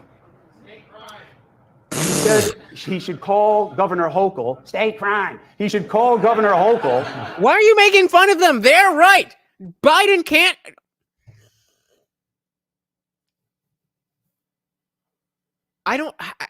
That's a skill. That's a skill to be like, yes, I was wrong and you've corrected me adequately, but I'm going to make fun of you. What? Make that make sense. Make that make sense. And I've said, yes, it's similar to why officers will charge you with every possible citation. So prosecutors have more opportunity to pursue it. If it's menial, they'll scratch them. Yep. Yeah. I mean, I used to, like, my dad used to watch Bill O'Reilly. And, like, I've talked to you guys about how he wasn't home a lot because he was a doctor working. But, here and there, we'd have, an hour or so to sit around and just, hang out. And he would watch Bill O'Reilly, and I wasn't really paying attention or anything. But, I'm listening, we're talking, we're hanging out. But, yeah, that is the best he can get. Audrey said, working out with weights, kind of strength is completely. Oh, yeah, working out with weights kind of strength is completely different from MMA strength. Yup. Ronan, tell him what's good. And say, pardon Joe Biden. Thank you, genius. Well, if you'd let me finish, you would have heard it. So, but here's the problem with that. What happens if Joe Biden did that? Joe Biden pardons Trump of any federal crimes, okay? And Hochul clears him of this shit so we don't have to live through the sentencing. What would happen? I think there would. I think that's. I don't know. What do you guys think would happen? Because it would be after the election. No, he said just now.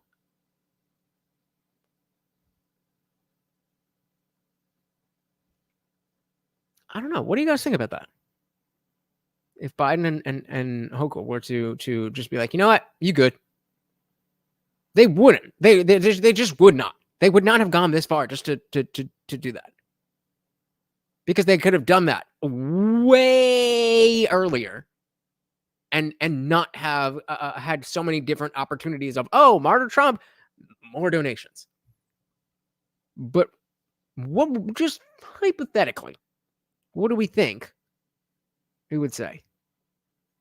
Yeah, weights don't hit back. One of those to the left would have never-ending ammo, saying that Trump had to be pardoned, that he didn't have proof of innocence. Yeah, but that's... I don't know. I just said nothing. It was a waste of court time and resources. Yeah, well, I think that's either way. But I don't know how that changes things. Bruh. Wait. Prisoner blames you directly. No. President, can you tell us, sir, Donald Trump refers to himself as a political prisoner and blames you directly. What's your response to that, sir? Do you think the conviction will have an impact on the campaign? What?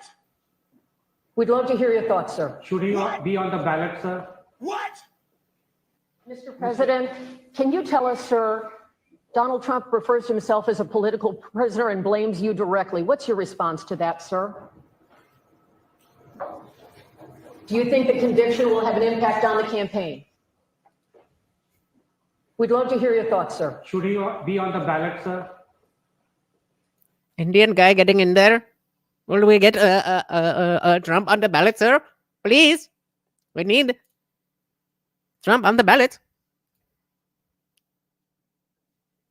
I have no words. I don't. What am I supposed to say to that? What am I supposed to say to that?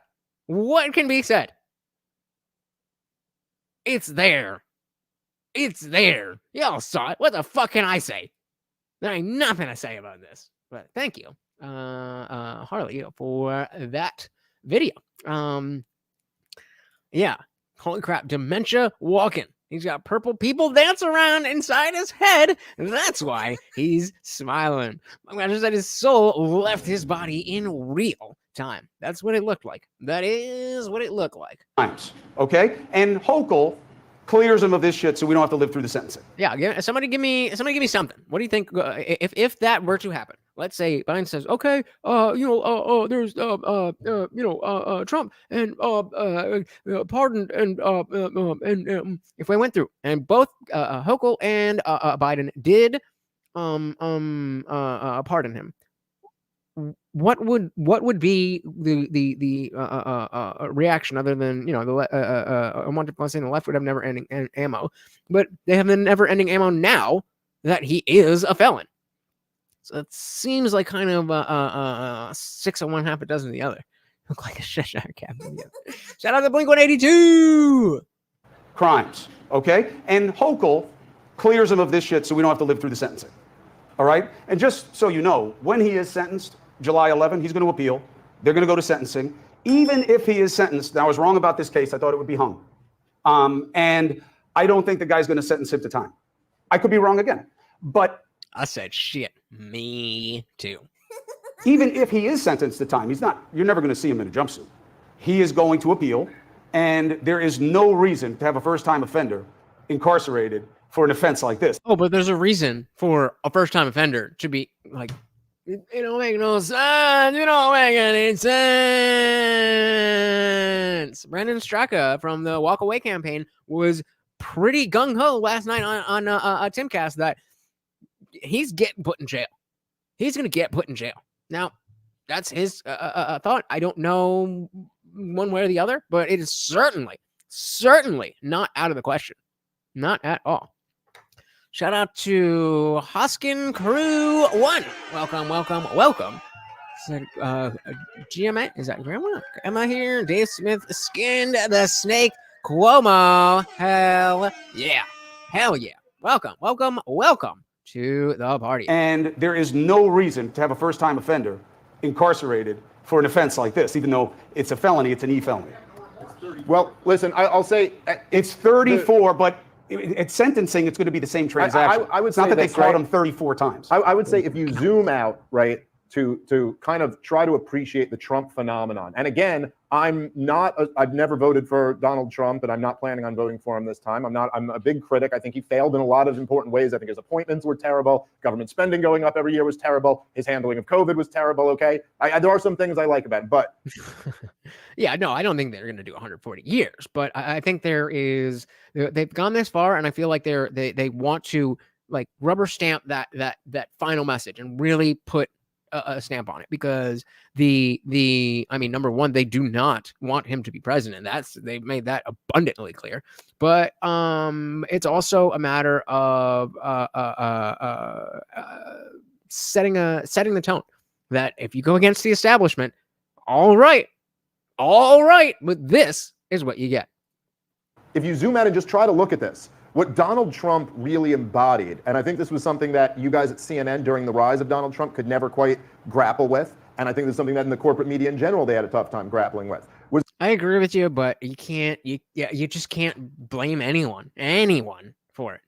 I agree with you, but and I think the same about Tim, and I don't think Tim is as black pilled as Brandon, but you can't ignore it. Was that people. So yeah, we will we'll finish up where they're talking about the Trump trial here, and then hey to the after party. Unless if you guys want to keep this running, we can run through the whole thing. I mean, we can run. All right, let's say what it's 11:30. I will if you guys keep the super chats running, I will go till 1 a.m. However far we make it. But we're not doing an after party. I got to sleep and shit. So up to you guys. Otherwise, we will finish up this part and head over to the after party. Harley said they won't. They can't. The national security risk is too high. Show your work. Show your work. What do you mean? Grapple with, and I think there's something that in the corporate media in general they had a tough time grappling with, was that people were so furious at the establishment that they went with the biggest middle finger they could get toward the establishment. And he basically was pointing his finger at DC and saying, drain the swamp. These guys are all stupid. They all make bad deals. I'm very smart. I'm going to make great deals. They've ruined the country, which this was even at the center of his slogan, Make America Great Again. There's an accusation in there, right? That's like, you ruined the country. And now I have to come back and save it. And this made everybody in the political and media class so furious that they lashed out and attacked Donald Trump. I'm going to spit out my drink.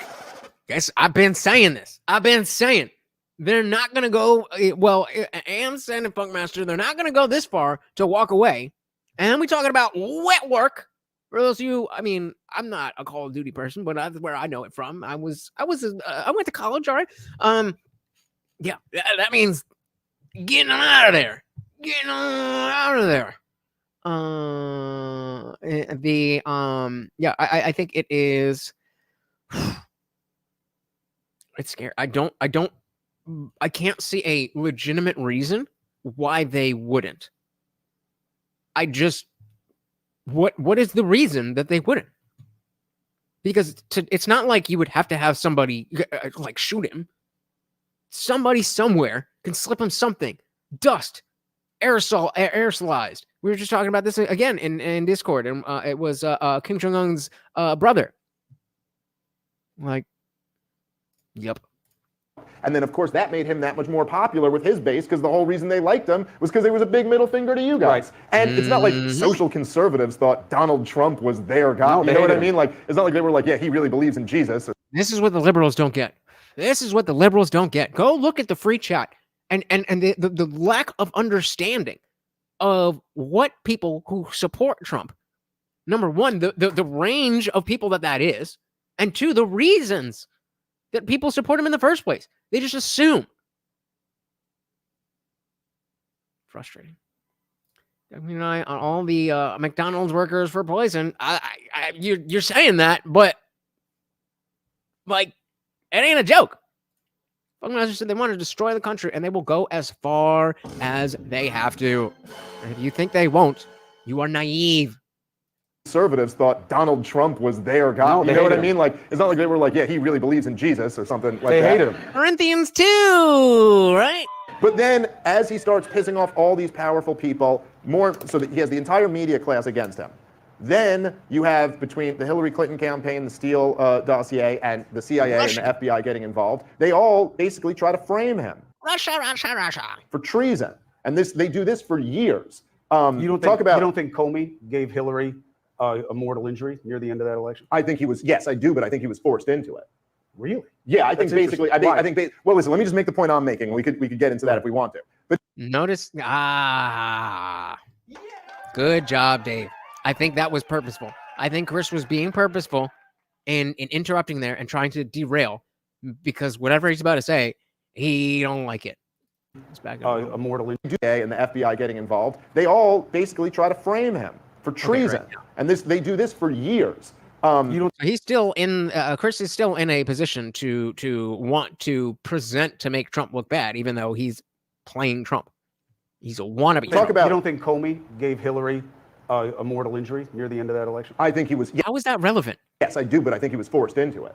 Really? Yeah, I think basically. Well, listen. Let me just make the point I'm making. We could get into that if we want. Stand on business. Want to. But as you look at this, so they frame this guy for treason. He ends up beating that, although they certainly boxed him in, and he wasn't able to get through a lot of the things he wanted to. Then, in the year 2020, you have what is close to a color-coded revolution as you can get in the United States of America, between the protests in the streets, the attempted false flags like they did with Governor Whitmore, the October surprise, trying to frame Donald Trump supporters like this is what the anti-lockdown Trumpers like. Oh, the Boogaloo Boys and the Proud Boys. They overhaul the way we do voting in this country. Feel however you feel about that. Real quick. I just want to throw it out there. I've said it before, but it bears repeating. Especially in that era in 2020, on the left, there was overwhelming support for violent rioting. On the right, there are small factions of groups who want to do this, that, or the other. But we are all like, fuck them. Like, does anybody genuinely like Nick Fuentes? Does anybody genuinely think the Proud Boys are cool? Does anybody genuinely want to be part of the like I don't even know another one, a Boogaloo Boy type thing? Does anybody actually want that? On their side, it actually is representative of what they think and say and want to do. On this side, it goes against, but it's held the same way. They see, oh, Antifa and the Proud Boy, that's the same. No, it's not. Emerson Mellis thinks they're going to pull the switcheroo and get Hillary Newsom in there. I would not be surprised. A lot of people have been saying Big Mike, but I really would not be surprised either way. Trumpers like they overhaul the way we do voting in this country. Feel however you feel about that. And Donald Trump is removed. Since then, he announces he's coming back running for president, and then the Justice Department is weaponized against him. His home in Mar-a-Lago is raided. All of these cases come down against him. I know Tucker Carlson made this point once, but we are escalating here. There's another one. You kind of wonder, if you map this thing out, where exactly are we going? And it seems to me, from my perspective, that the most powerful people who really run the government, and this never comes up on CNN or MSNBC or Fox News, but shocker, American people who are actually a lot smarter than the people of those networks think you are. Did you know that the government isn't run by democratically elected officials? What? You mean there's like a part of the state that's like deeper? Were you aware that there's shadowy 3-letter agencies that have much more power than the democratically elected officials? Well, those people are letting you know that Donald Trump is not acceptable and he will not be president of the United States again. Now, what they're prepared to do to make that happen, well, yeah, that's the big question. We'll see. I wouldn't put anything past him. I said, shit, me neither. Look, I don't know about them. I've been doing this 25 years. I'm still trying to get my head around the idea that the FBI is a bunch of lefties. I can't tell you. They're not lefties. I can't tell you how. What? I'm just going to let it roll. Different that is than my experience. Good men and women do the job for the right reason 9 times out of 10. I never really.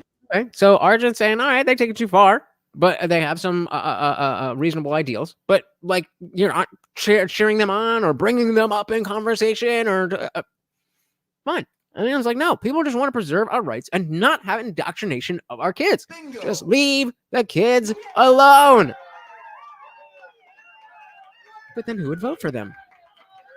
I had a good relationship with the FBI until Trump was president, because all of a sudden he started attacking all the institutions, in my opinion, unfairly in a lot of cases. And all of a sudden I was, oh, the poor institutions, the poor FBI, oh, CIA, oh, no, the IRS, I mean, oh, my God, get the fuck out of here. The ATF. Defending these people who always hated because they would never give me any information about their case. I think there's too much at CNN defending the institutions, Maybe that's not the job. I'll tell you what, it was a weird, look, that's a good argument to make. And it's not an argument. It's just a comment. That's a joke. Oh my God. It's a weird situation to be in, because I've never had anybody in power attacking everything around them unless it served his purposes. Right. We never have. That's why we all love him. That even though he's not doing this so that, hey, say, hey, Amber, I am doing this for you. I care so much about you.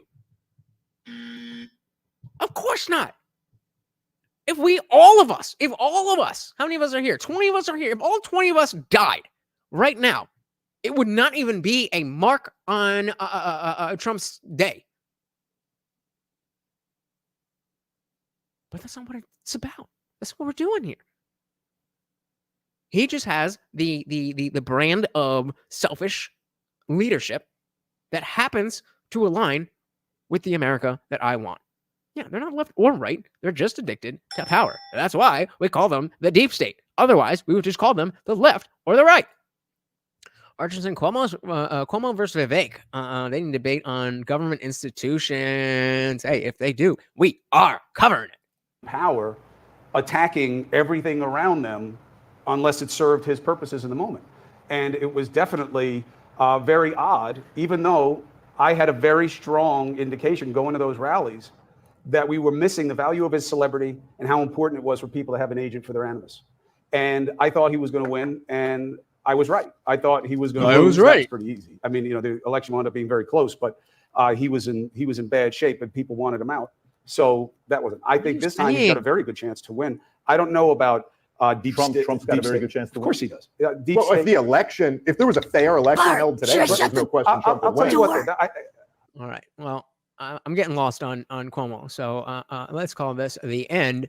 The Simpsons predict everything. Says, oh wait, where are we? The Simpsons predicted almost all events except for this one. I don't. Bart, should I shut the door?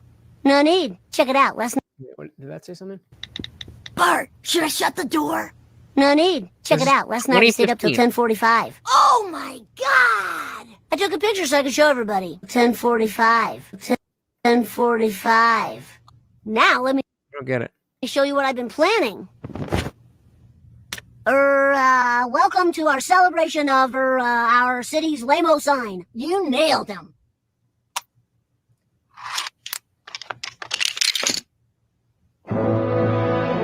Worst diorama ever. Fi? Yeah, look it up. Today. Yeah, look it up. What's what is happening here? What's this in events of March 13th, 2020? Friday, March 13th, 2020, the President of the United States declared a national emergency for the novel coronavirus disease outbreak. Today, I am officially declaring a national emergency. I hereby declare a state of emergency. Code Black. Code Black is an amazing DJ. Two very big words. Fi? Yeah, look it up. Used to express disgust or outrage. Oh, that's the worst F word there is.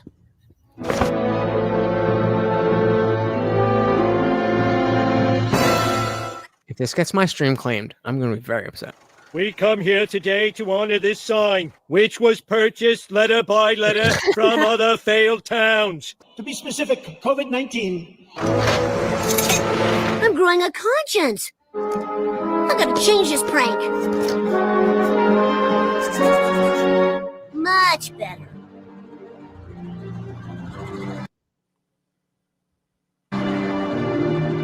Call the newspaper. Tell them someone has solved it.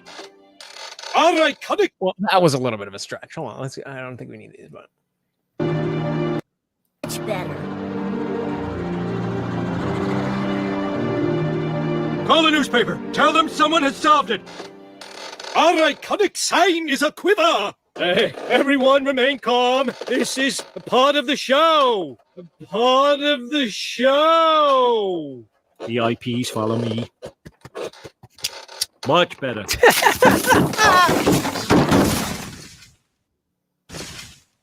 That's a better stretch. To die Come VIP on. than to live as an ordinary American citizen. This is part of the show. What is? Oh my God! This is so much happening. FD. It's a tribute to the fire department.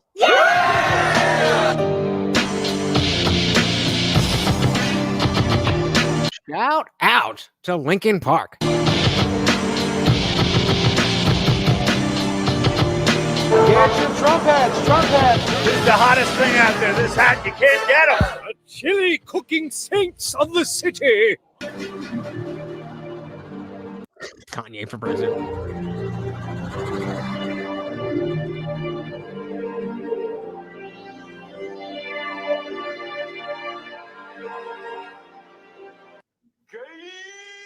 Nah, that's a stretch. That's a stretch. That's a stretch.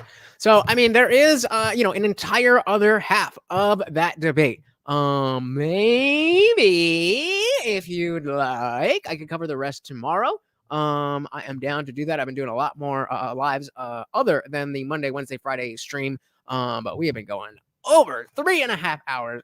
I gotta pee. I gotta eat. Thank you so very, very much for hanging out with me, guys. I really do appreciate all of you. Look at this. I'm just gonna shout you out all at once because you guys were so goddamn blessing me so hard. Thank you. Thank you. Thank you. Thank you. We had the Rumble rants.